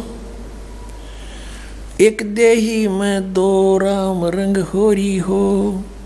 सतगुरु मेला करते है रंग होरी हो, चलो अगमपुर धाम राम रंग होरी हो। दिल की अंदर द्वीप है रंग होरी हो, वो अगम भूमि स्थान राम रंग होरी हो। सुन सरोवर हंस मन रंग होरी हो, वहाँ खेले फाग बसंत राम रंग होरी हो। कहते सुन सरोवर में, यानी ऊपर सुन शिखर में एक सरोवर है, मान सरोवर है, और वहाँ सभी आत्माओं का पति वो एक दुल्हा यानी सतपुरुष वहाँ परमात्मा है, उसके साथ हम सब होली खेलेंगे, या नकली दुल्हों के साथ हम होली खेलते हैं। बहुत दिन बीत गए। क्या बताते हैं? सोन सरोवर अंश मन रंग होरी हो, वहाँ खेले फाग बसंत राम रंग होरी हो। विष्णु शंकर से खेल ही रंग होरी हो, ये सुर नर मुनि जन संत राम रंग होरी हो। वो दुल्हा साहब एक है रंग होरी हो, ये दुल्हन शंख असंख राम रंग होरी हो। घाट बाट इनको पावे नहीं रंग होरी हो, वो अवगत मार्ग बंक राम रंग होरी हो। अब क्या बता रहे हैं कि सभी ये ब्रह्मा विष्णु महेश और सभी उस परमात्मा से होली खेलने के लिए फिर रहे हैं, ट्राई कर रहे हैं, और वो दुल्हा एक है सतपुरुष जिसको सभी खोज रहे हैं, और दुल्हन शंख असंख राम रंग होरी हो, वो दुल्हा साहिब एक राम रंग होरी है। यानी उसी से खेलने बात बनेगी, उसी की प्राप्ति के लिए प्रयत्न करने से आपका जीवन सफल होगा। इसका कहने का तात्पर्य, आप किसी अन्य के साथ होली खेलते हो, जैसे एक तो इस यहाँ का जो त्योहार होली इससे मिलता जुलता एक उदाहरण दे रहे हैं कि जैसे आप जी अपने पति के साथ होली खेलती हैं या कोई और नाती से खेलते हैं। कहते हैं कोई तो ब्रह्मा जी को इष्ट मान कर उसकी पूजा कर रहा है, उसके होली खेल रहा है, कोई विष्णु जी से खेल रहा है, कोई शंकर जी से खेल रहा है, कोई हनुमान जी से खेल रहा है, कोई श्याम जी है, और कोई भैरव भूत बतालों से। कहते तुम इनसे होली खेल रहे हो, इसे कोई यूज नहीं। वो एक है होली खेलन जोगा सतपुरुष, उससे खेलो होली। ये नकली होली इन गिला खेलते बहुत दिन हो गए। ये विनाशवान तुम भी मृत्यु को प्राप्त हो जाओगे। श्रीमद् भगवत गीता अध्याय नंबर 4 के श्लोक नंबर 5 और 9 में गीता ज्ञानदाता कहता है, अर्जुन तेरे और मेरे बहुत जन्म हो चुके, तू नहीं जानता मैं जानता हूँ। फिर गीता जी अध्याय नंबर 2 के श्लोक 12 में कहा कि अर्जुन तू ये मत समझे कि तू और मैं और ये सभी राजा पहले ना जन्मे थे या आगे जन्म नहीं होगा, अर्थात तू और मैं और ये सभी सैनिक पहले भी जन्मे थे, आगे भी जन्म होगा। 10वें अध्याय के दूसरे श्लोक में गीता में कहा गीता ज्ञानदाता ने कि मेरी उत्पत्ति को न ये देवता जानते न ऋषि जानते, क्योंकि ये मुझसे उत्पन्न हुए हैं। तो पिता की उत्पत्ति को संतान नहीं जान सकती, दादाजी बताया करता है। तो इस काल की उत्पत्ति परमात्मा कबीर परमेश्वर जो सबका बाबा सबका दादा सबका जनक है, उसने आके बताया कि इसका भी जन्म होता है। तो ये खुद कहता है 18वें अध्याय के 62वें श्लोक में कि अर्जुन तो सर्वभाव से उसकी शरण में जाओ, उस परमेश्वर की शरण में जाओ, उसकी कृपा से तो परम शांति को और सनातन परम धाम को प्राप्त होगा। अब उस दुल्हे की ऊपर सतलोक में साकार परमेश्वर की गरीबदास जी आंखों देखा क्या बता रहे हैं, सवेत गुमट सिर सेरा रंग होरी हो। सफेद गुमट और सिर पर सेरा, जैसे दुल्ला का सेरे हुआ करें, मुकुट है मालिक का। सवेत गुमट सिर सेरा रंग होरी हो, और जलक किरण अनंत राम रंग होरी हो। सोन सलैली सैल है रंग होरी हो, पावन अटक पपील राम रंग होरी हो। कौन जुगत से पाई ये रंग होरी हो, सतगुरु के उपदेश राम रंग होरी हो। अब कहा कि कैसे उसको प्राप्त करें, कौन युगत से कौन साधना से उसको पावें। क्या युक्ति है उसके पाने की? उत्तर भी आप ही दे दिया कि सतगुरु कहे उपदेश राम रंग हो रही हो, कि सतगुरु मिले और फिर वो आपको उपदेश दे। पुण्यात्मा, ये अभिमान ना समझना, यथार्थ ज्ञान जानना कि इस पृथ्वी पर सतगुरु नहीं इस दास के अतिरिक्त, और सतगुरु बिना मोक्ष नहीं। अब ये झूठे गुरु भी हैं और ये अपने आप को सतगुरु भी कहलाते हैं। तो सतगुरु के कहने से, फीत लगाने से सतगुरु नहीं होते। जैसे कबीर परमेश्वर कहते हैं, खरना हो वह के हरि कब हूँ, सिंह की खाल उड़ाएं। यदि गधे ने शेर की खाल उड़ा दे, वो शेर नहीं बन सकता, शेर जैसा जरूर दिखाई देता है। एक कुम्हार शरारती सा था, उसने किता एक शेर मरा पा गया, उसकी खाल उतार ली, अपने गधे पर डाल दे और खेतों में छोड़ दे। खेतों में रखवाले रहते थे फसल के। वह चांदनी रात में उन्हें देखा कि भाई कौन आ गया। पहले से सोचा कोई पशु आ गया, चल लठ लेकर गए। इतनी दूर से देखा चांदनी में शेर है भाई, सारे ने डांक ठोक दी, भाग गए गाँव में। अब वो छक्के खा के खेती अपने सामने सुबह सुबह वक्त से कुमार फिर आके ले जाए उसने। ऐसे कई दिन बीत गए, बहुत सा नुकसान भी हो गया। तो वो कहने लगे, अब गांव में चर्चा चली, आसपास के गांव में भी चर्चा गई कि भाई एक शेर आवे है और खेती घना नुकसान करे। और तो एक कुम्हार ने सुन ली, उसने सोचा भाई शेर खेती तो नहीं खा सकता, फसल तो खाता ही नहीं हो। फिर वो समझ गया कोई कुम्हार की जालसाजी है। उसने कहा भाई उस शेर को की पहचान तो मैं करवा दूंगा। तो गांव वाले बोले भाई कैसे, कि मेरे साथ चलो। बुरख वाले बोले ना भाई, रात के समय हम नहीं जाओ। उसने उनको समझा बुझा के तुम वृक्षों पर चढ़ जाइयो और मैं भी तेरे साथ चढ़ जाऊंगा, कुछ लीला करना चाहूँ, मेरी सहयोग दो। चल भाई। वो अपने 5-4 गधे आके ले गया उड़े और वो छोड़ दिए फसल तो बाहर बनी में थोड़ी सी दूरी पे, और वो चढ़ गए वृक्षों पर। अब उसको भी डाउट था कि सचमुच शेर हो। तो थोड़ी सी देर में वो शेर आ गया, सबनों को देखो वो आ गया, वो आ गया, वो खाने लग रहा, खेती फसल खाने लग गया। अब थोड़ी सी देर में वो गधे जो थे उन्होंने बड़े सुर अपने लागे हर हर कर हो। तो उधर से वो शेर का भी उठी कोकू कोकू की ही, वो भी ला गया वहाँ से हुचू करता हो उड़े आ गया। और वह खाल खोल उतर गई पड़ गई कितना हो, और भाईचारा में आगे खड़ा हो गया।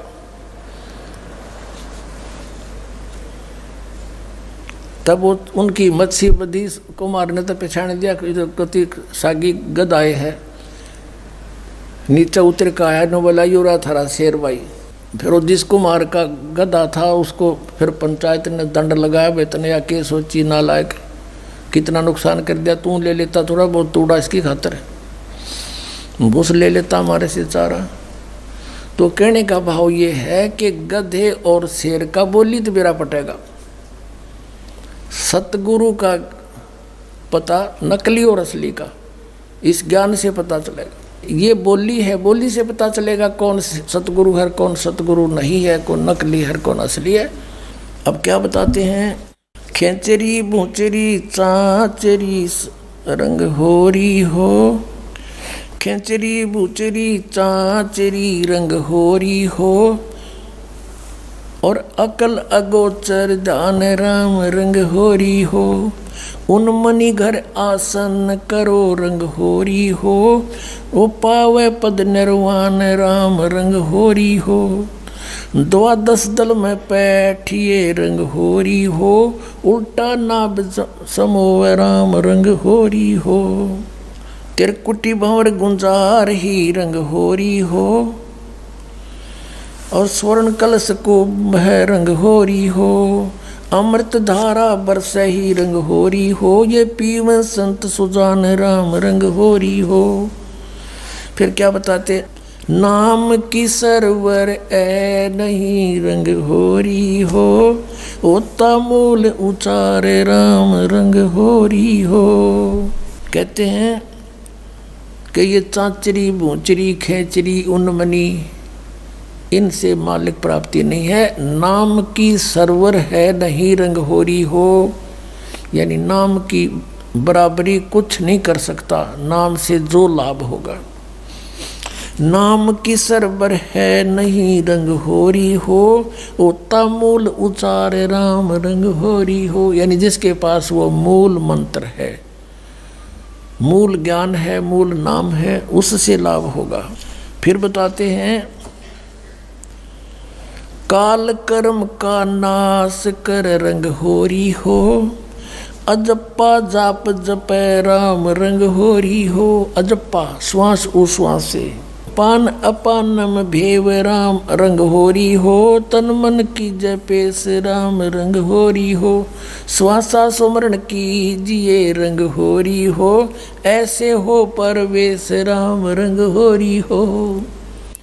कहते श्वासा सिमरण कीजिए, श्वास उश्वास से सिमरण कीजिए, ऐसे प्रवेश होगा उस महल में जहाँ सब सखियों का दुल्हा रहता है। श्वासा सुमरण कीजिए रंग होरी हो, ऐसे हो परवेश राम रंग होरी हो। नाम की सरवर है नहीं रंग होरी हो, होता मूल उचार राम रंग होरी हो। काल कर्म का नाश करे रंग होरी हो, अजप्पा जाप जपंत राम रंग होरी हो। ओम सोहम नाद भरे रंग होरी हो, ये परख नवेला कंत राम रंग होरी हो। ये सतनाम बताया है कि इससे उस नाम के द्वारा श्वास उश्वास के सिमरण जप्पा जाप से उस सतलोक में जाया जाएगा। मन राजा खेलन चला रंग होरी हो, तिरबेणी के तीर राम रंग होरी हो। मन राजा खेलन चला रंग होरी हो, पर पटन की सैल राम रंग होरी हो। पावन टके पपील के रंग होरी हो, ये पंडित लादे बैल राम रंग होरी हो। जावा महल कबीर का रंग होरी हो, राई ना ठहराव राम रंग होरी हो। चार वेद पंडित पढ़ा रंग होरी हो, ये 52 अक्षर लेख राम रंग होरी हो। वो अक्षर याम नहीं रंग होरी हो, वो रहे सतलोक में राम राम रंग होरी हो। इसमें क्या बताया है कि इन तुम चारों वेदों में वो मंत्र नहीं है जिससे परमात्मा मिले। कबीर साहब कहते हैं वेद हमारा भेद है, मैं ना वेदन के माही, और जौन वेद से मैं मिलूँ ये वेद जानते नहीं। वो वेद कौन सा है? सूक्ष्म वेद, उसमें परमात्मा के पाने का विधान सतनाम लिखा है क्लियर। इन वेदों में वो सतनाम नहीं है। परमात्मा कहते हैं सोहम शब्द हम जग में लाए, और सार शब्द हमने फिर भी गुप्त छिपाए। कागज कलम कलेस है रंग होरी हो, वहाँ शाही का नहीं काम राम रंग होरी हो। तारंग मंत्र लीजिए रंग होरी हो, तारंग मंत्र पार करने वाला मंत्र ले ले। कौन सा? तारंग मंत्र लीजियो रंग होरी हो, यो सतनाम का नाद राम रंग होरी हो। वो सुकृत नाम उचार है रंग होरी हो, वो लीला अगम अगाध राम रंग होरी हो। सोहम ऊपर और है रंग होरी हो, सत सुकृत एक नाम राम रंग होरी हो। कहते हैं सोहम से ऊपर भी एक और नाम है जिससे मोक्ष होगा। ओम सोहम मध्य है रंग होरी हो, वो मूल मंत्र पावे राम रंग होरी हो। कहते इन मंत्रों से भी अलग वो एक और सार नाम है, मूल मंत्र है, वो नहीं मिलाते, ये भी यूजलेस है। ओम आनंदी लहर है रंग होरी हो, ये सोहम मुक्ता संद राम रंग होरी हो। अपनात्मा ये है सूक्ष्म वेद, जो इस चारों वेदों से भी जटिल ज्ञान है। सिंपल लैंग्वेज में ज्ञान का और लैंग्वेज का कोई मेल नहीं होता। वही ज्ञान किसी भी लैंग्वेज में हो, पर उस ज्ञान के का जानकार तत्वदर्शी संत हो, वो सब साफ कर देता है, समझ लेता है। यहाँ कहा है कि जो ओम मंत्र है, जैसे श्रीमद् भगवद गीता अध्याय नंबर 8 के श्लोक 13 में गीता ज्ञानदाता कहता है कि अर्जुन, ओम इति एकाक्षरम ब्रह्म व्यवहारण मामनुसमन्वय पर्याति तजंदेहम सयाति परमाम गतिम। मुझ ब्रह्म का केवल एक अक्षर ओम है, नथिंग एल्स। और जो इसका अंतिम सांस तक सिमरण करता हुआ शरीर छोड़कर जाता है तो परम गति को प्राप्त होता है। कौन सी परम गति? जो ओम से होने वाली परम गति है। ओम से कौन सी परम गति होगी? ब्रह्मलोक प्राप्ति होगा। ये ब्रह्म का जाप है। और ब्रह्मलोक में गए हुए प्राणी भी पुनर्वर्ती में है, जन्म मृत्यु होता है। ये पूर्ण मोक्ष नहीं होता। फिर ये कहता है कि तू सर्वभाव से 18वें अध्याय के 62वें श्लोक में कि तू सर्वभाव से उस परमेश्वर की शरण में जा, उसकी कृपा से परम शांति को, सनातन परम धाम को प्राप्त होगा। अपने विषय में कहता अर्जुन, तेरे और मेरे बहुत जन्म हो चुके, तू नहीं जानता, मैं जानता हूँ। चौथे अध्याय के 5वें और 9वें श्लोक में गीता जी अध्याय नंबर 2 के 12 में, गीता अध्याय नंबर 10 के 2 में। और फिर 15वें अध्याय के 1 से 4 का निष्कर्ष है कि उल्टे लटके हुए संसार रूपी वृक्ष है ये, इसके सभी विभाग जो बता देगा वो तत्वदर्शी संत है। उसके पश्चात परमेश्वर के उस परम पद की खोज करनी चाहिए, जहाँ जाने के बाद साधक फिर लौटकर कभी संसार में नहीं आते, उनका पूर्ण मोक्ष हो जाता है।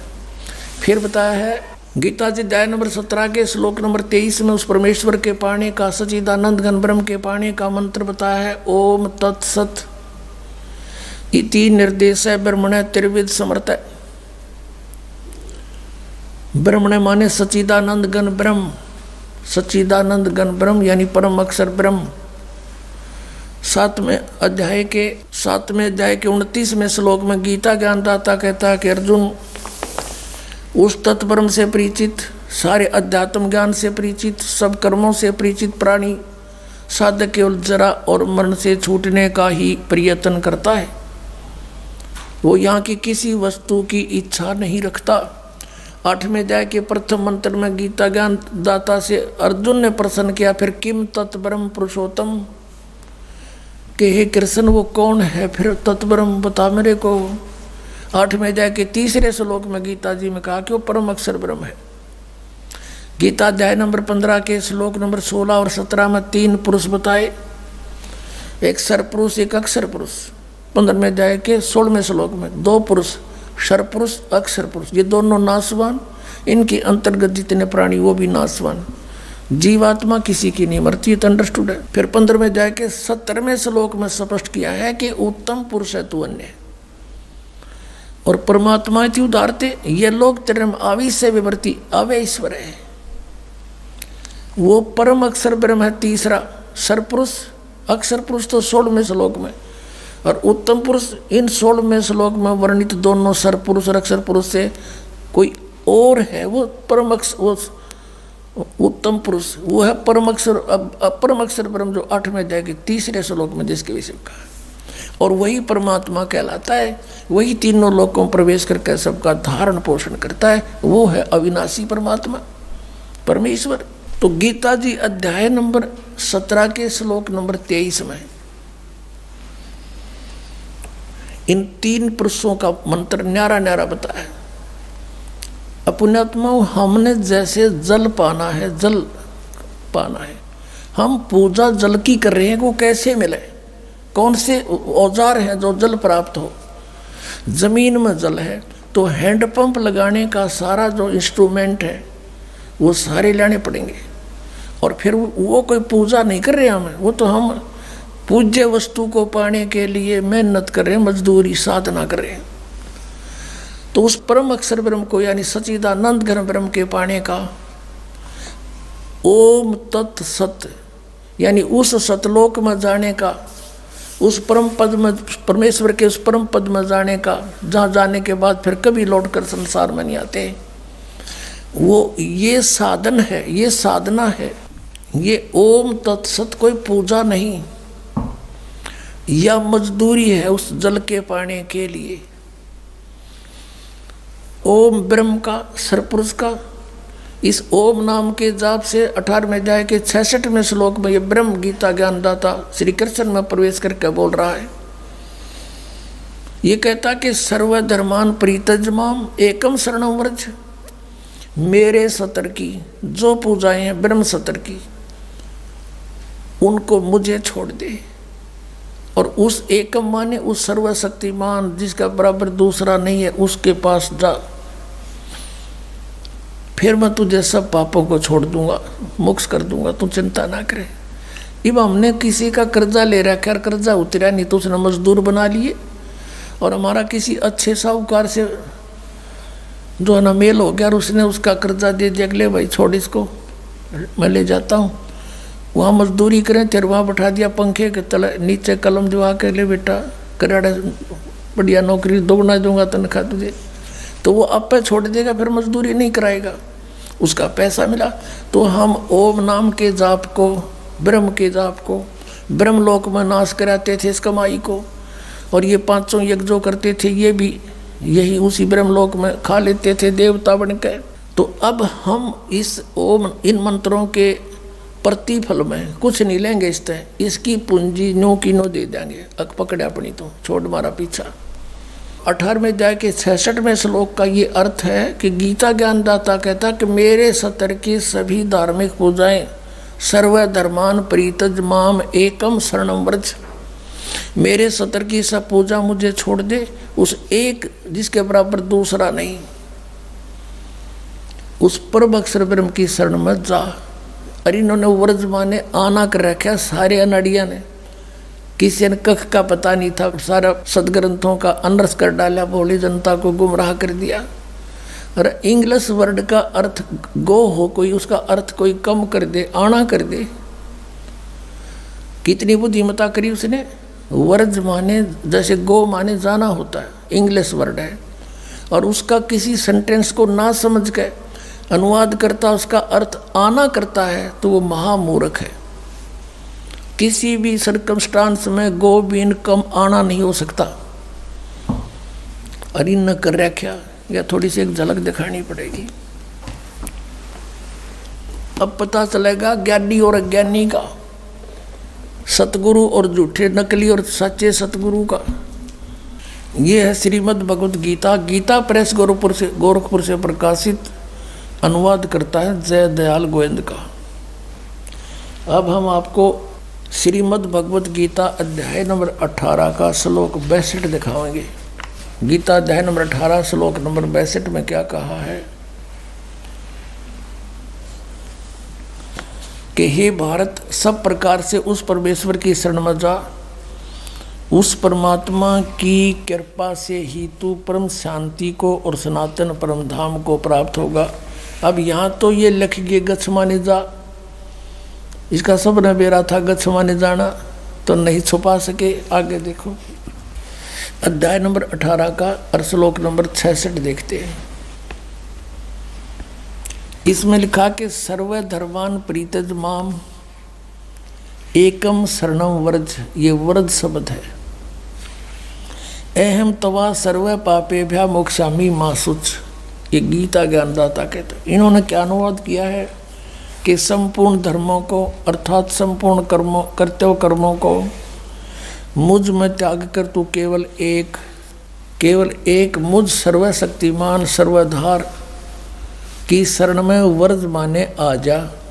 ये देखा बैठा बैठा रखे ने, मैं तुझे संपूर्ण पापों से मुक्त कर दूंगा, तू शोक मत कर। अब ये कह मेरी शरण में आ जा। गीता जी अध्याय नंबर 2 के और श्लोक नंबर 7 में अर्जुन तो पहले कहे मैं तो आपकी शरण में हूँ और मेरी बुद्धि इस काम करना छोड़गी। ये देखिएगा अध्याय नंबर 2 का और श्लोक नंबर ये 7 है, ये 7 नंबर श्लोक है। इसमें कहा है कि कायरता रूप दोष से अपहत हुआ स्वभाव वाला धर्म के विषय में मोहित चित्त हुआ मैं आपसे पूछता हूँ, जो साधन निश्चित कल्याणकारक हो वह मेरे लिए कहिए, क्योंकि मैं आपका शिष्य हूँ, इसलिए आपके शरण हूँ, मुझको शिक्षा दीजिए। अब ये कहे कि तू मेरी शरण में आ जा तो नहीं जची बात। अर्जुन तो पहले कहे मैं तो आपकी शरण हूँ, आपका शिष्य हूँ, मेरी बुद्धि काम नहीं करती, मेरे कल्याण में जो उचित हो वो बता दे। अब यहाँ फिर नो कहे कि मेरी शरण में आ जा, यानी जच्ची। और 18वें अध्याय के 62वें श्लोक में सपट कहा है कि उसकी शरण में जा। अब कोई ये कहता है इनसे कि वो भगवान श्री कृष्ण किसकी शरण में जाने को कहता है, कहता अपनी शरण में कह रहा है। इन नोटकलबाजी मार रखी थी। अब ये आपने देखा गीता प्रेस गोरखपुर से प्रकाशित पुस्तक, जिसमें वर्ज माने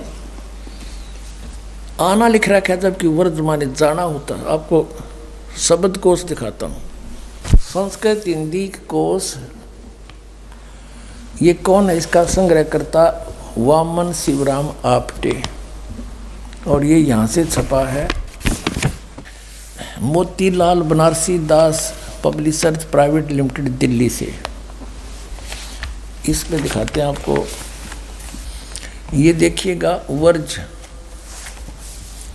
यहाँ पर है वर्ज। वर्ज माने जाना, चलना, प्रगति करना, विदा होना। अब आपको दिखाते हैं, ये तो सब नकलियों की, एक का कुएं का पानी, एक का कुएं की भांग पी रखी। नहीं देखो, श्री सुधांशु जी आचार्य, श्रीमद् भगवत गीता, आचार्य सुधांशु जी महाराज, और ये प्रकाशक हैं विश्व जागृति प्रकाशन, ओंकारेश्वर महादेव मंदिर, जी ब्लॉक मानसरोवर गार्डन दिल्ली। यहाँ से ये इनके प्रकाशक हैं, मुद्रक हैं इसके। ये है 18वें अध्याय का 66वां श्लोक, 18वां अध्याय और 66वां। सर्व धर्मान परित्यज माम एकम शरणं व्रज, अहम तवा सर्व पापेभ्यो मोक्षामि मा शुच। संपूर्ण धर्मों का आश्रय छोड़कर तू केवल मेरी शरण में आ जा। ठीक है, ये तो सुधांशु जी। और अब देखो आसाराम जी, ये है श्री आसाराम जी के आश्रम से अनुवादित और प्रकाशित संत श्री आसाराम जी आश्रम अहमदाबाद, ये यहाँ से छपी है। श्री योग वेदांत सेवा समिति, संत श्री आसाराम जी आश्रम, संत श्री आसाराम जी बापू आश्रम, मार्ग, अहमदाबाद। इसके दिखाते हैं, ये है 18वां अध्याय और 66वां श्लोक।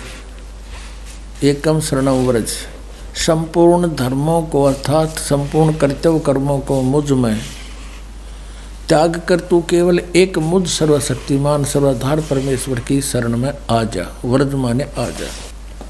अब दिखाते हैं ये सतपाल अंसा देश वालों की, ये देखिएगा श्रीमद् भगवत गीता,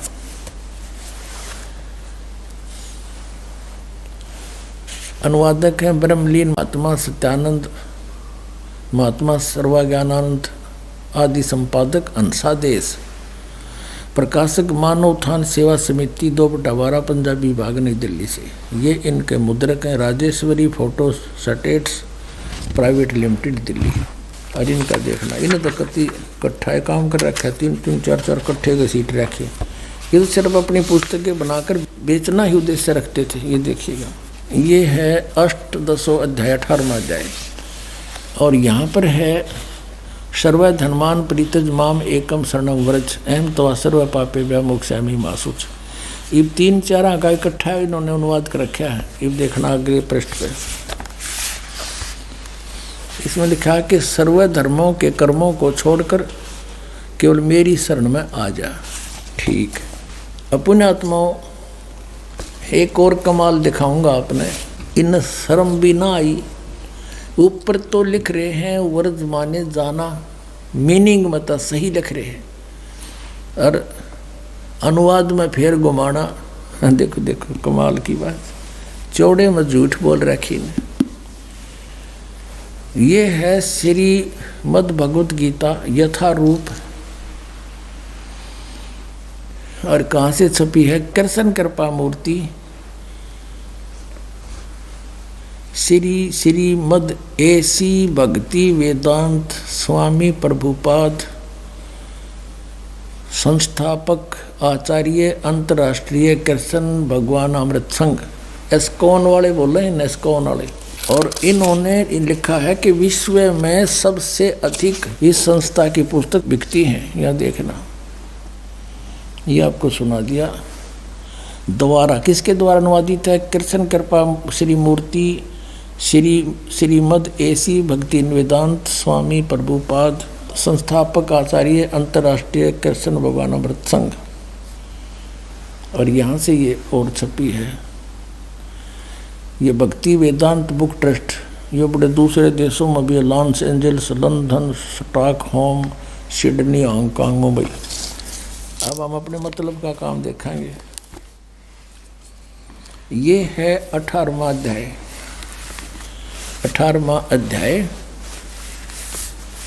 और श्लोक नंबर 66 ये यहाँ से शुरू होता है।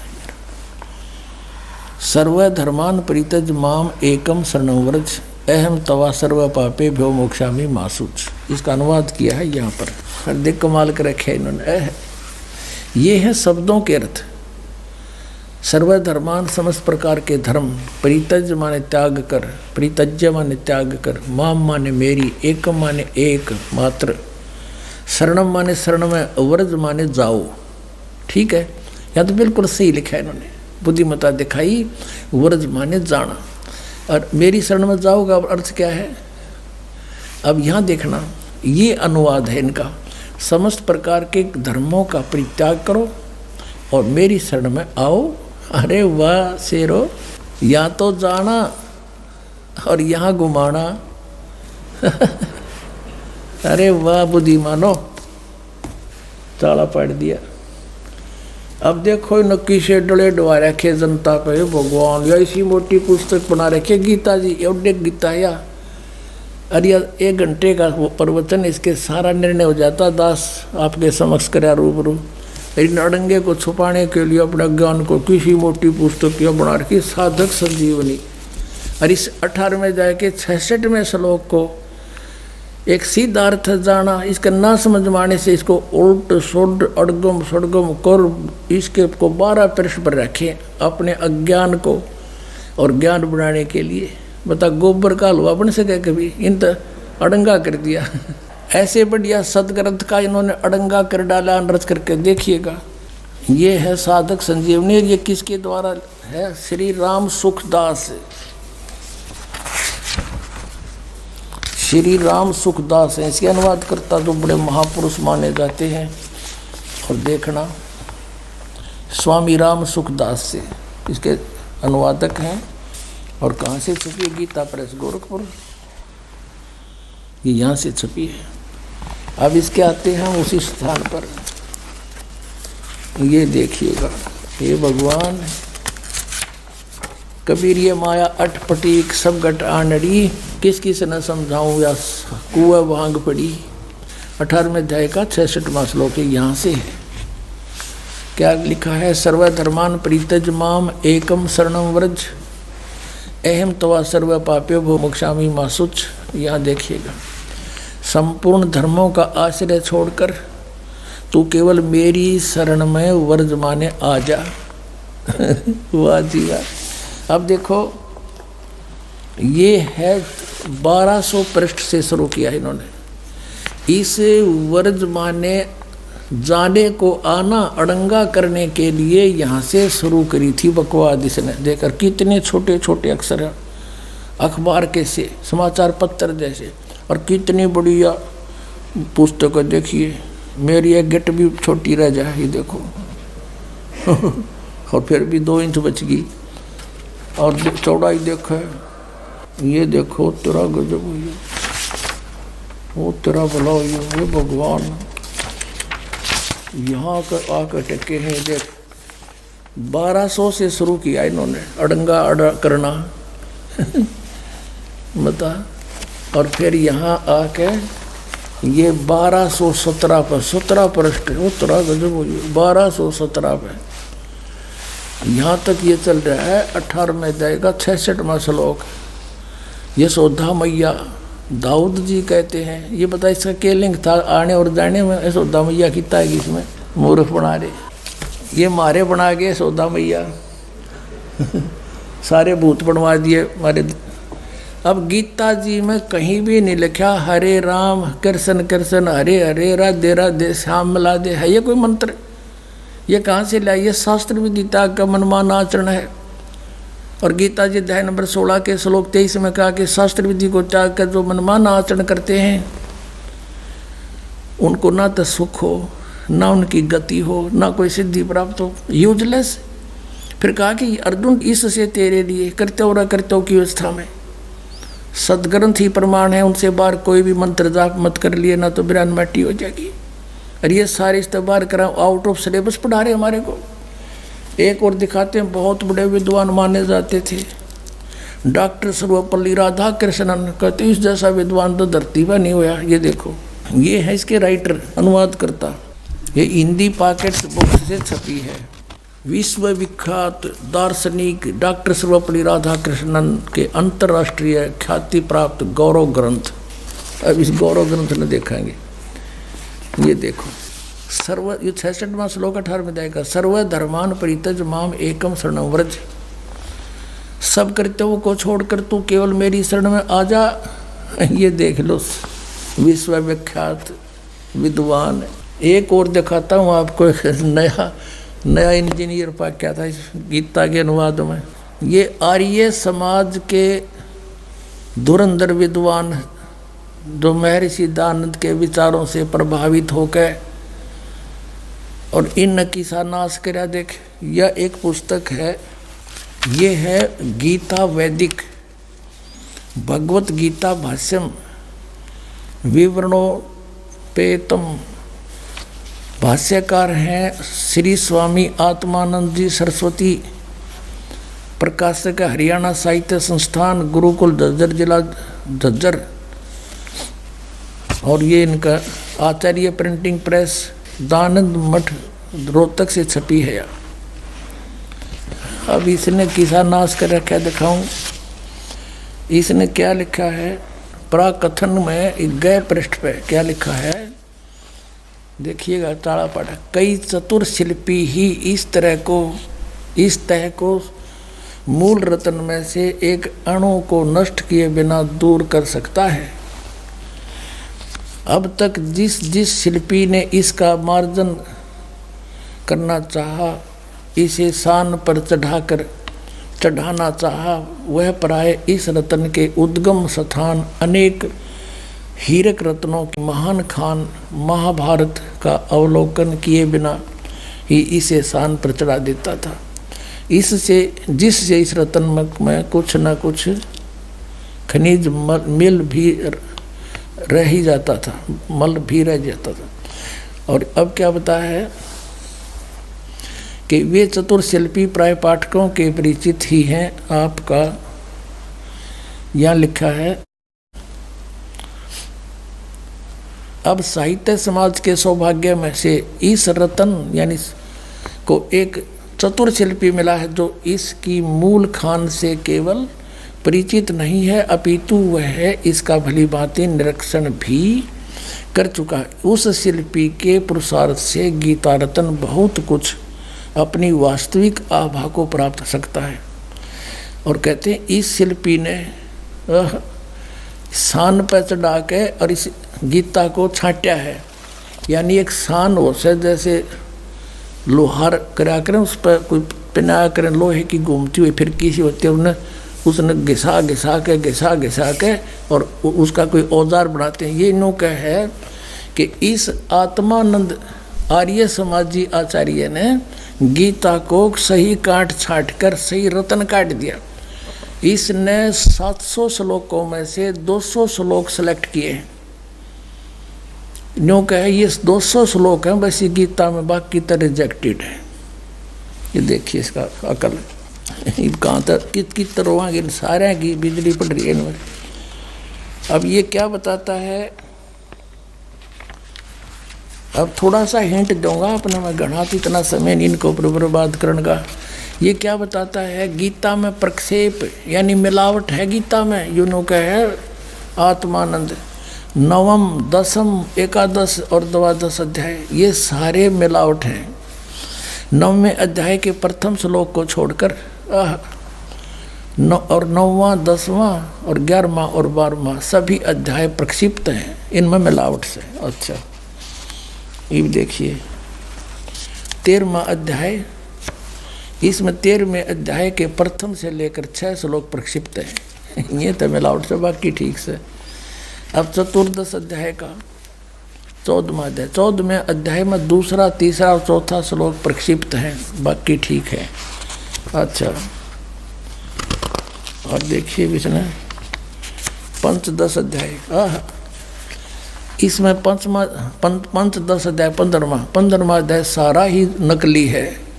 वारे शेर, अब इसने काट कर या बना दी पहलवान ने, देख या गीता बना दी। इसने तो इसी मोटी बनाई थी या बालक पर भी ना उठे, यूं चला ठीक करने। इसने बना दिया कॉमिक्स, नौकैया ओके है। एक राजा ने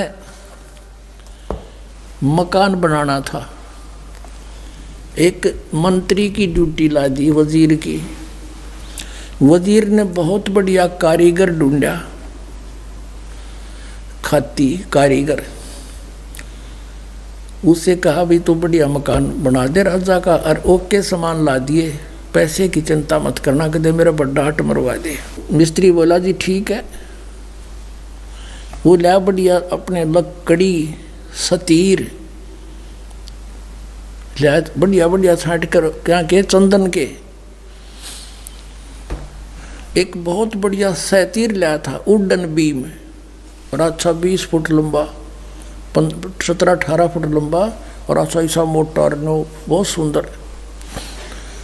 और कड़ी वड़ी ले आया, और राज तय लाग गया चढ़ाई करने। उस कड़ी और सैतीर को रखवा के एक और दूसरे मकान में राजा के में। मंत्री ने सोचा भाई राजा का काम है और कहीं कोई चीज त्रुटि युक्त ना हो, किसी और मिस्त्री ने कारीगर ने और दिखा लूं। पूछा भाई कोई अच्छा सा कारीगर हो, जानकार हो लकड़ी के बारे में। पता चला जी ऐसे ऐसे है, तो उसको बुलाया और कारीगर को, उसको आके देखा भी देखना ये कड़ी लाए हैं, ये सतीर लाए हैं, ओके है कि नहीं।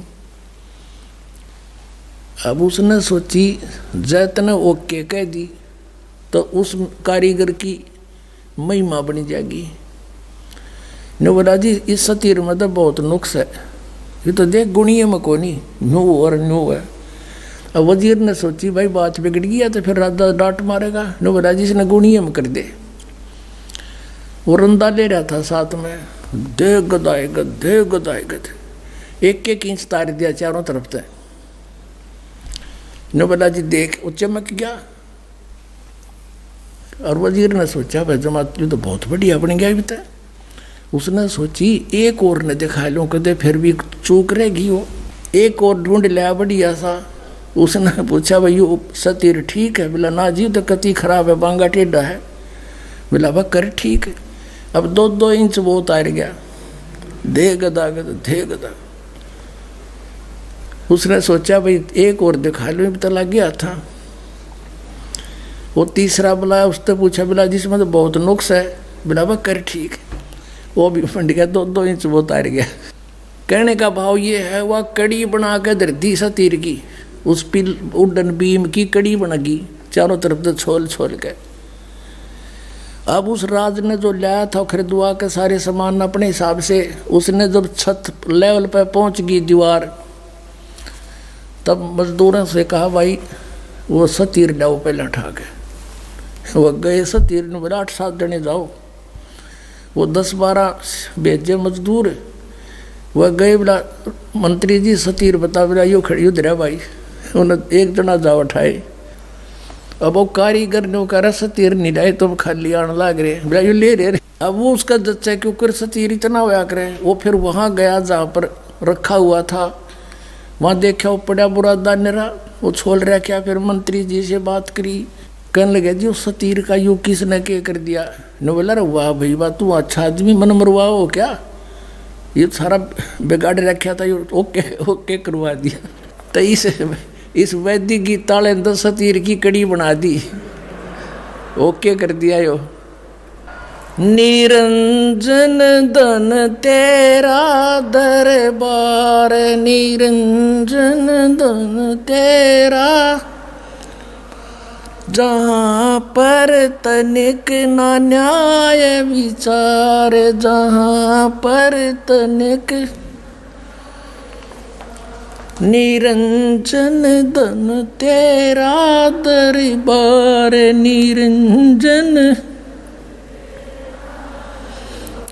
जहाँ पर तनिक ना न्याय विचार, वैसा ओढ़े मुल मुल खासा गल मोतियों के आर, वैसा ओढ़े मुल मुल खासा गल मोतियों के आर, पतिव्रता को मिले न खादी सूखा नरस आहार, निरंजन धन तेरा दरबार, निरंजन जहाँ पर तनिक ना न्याय विचार, जहाँ पर तनिक ना न्याय विचार। भाई पाखंडी की पूजा जग में संत को कहें लबाड़े, पाखंडी की पूजा जग में संत को कहें लबाड़े, अज्ञानी को परम विवेकी, ज्ञानी को मूढ़ गंवार, निरंजन धन तेरा दरबार, निरंजन धन तेरा दरबार, निरंजन जहाँ पर तनिक न न्याय विचार। कहे कबीर सुनो भाई साधो या सब उल्टा व्यवहार, कहे कबीर सुनो भाई साधो या सब उल्टा व्यवहार। सच्चों को तो ये झूठा बताए, इन झूठों का एतबार, निरंजन धन तेरा दरबार, निरंजन धन तेरा दरबार, जहाँ पर तनिक न न्याय विचार। परमात्मा कहा करते देखो रहे, कबीर साहब कहा करते मुझे तो ये अनपढ़ और अशिक्षित और मूर्ख बताते हैं, और इन अज्ञानियों को ये महर्षि कह जिन अनर्थ कर रखे, सदग्रंथों को ना समझ के इनका नाश कर दिया। पुण्यात्मा सौभाग्य आपका, इस प्राइम टाइम में आपका जन्म और ये सतनाम और सारनाम आपको मिला। धन्य आपके माता पिता जिनसे जन्म हुआ। बोलो सतगुरुदेव।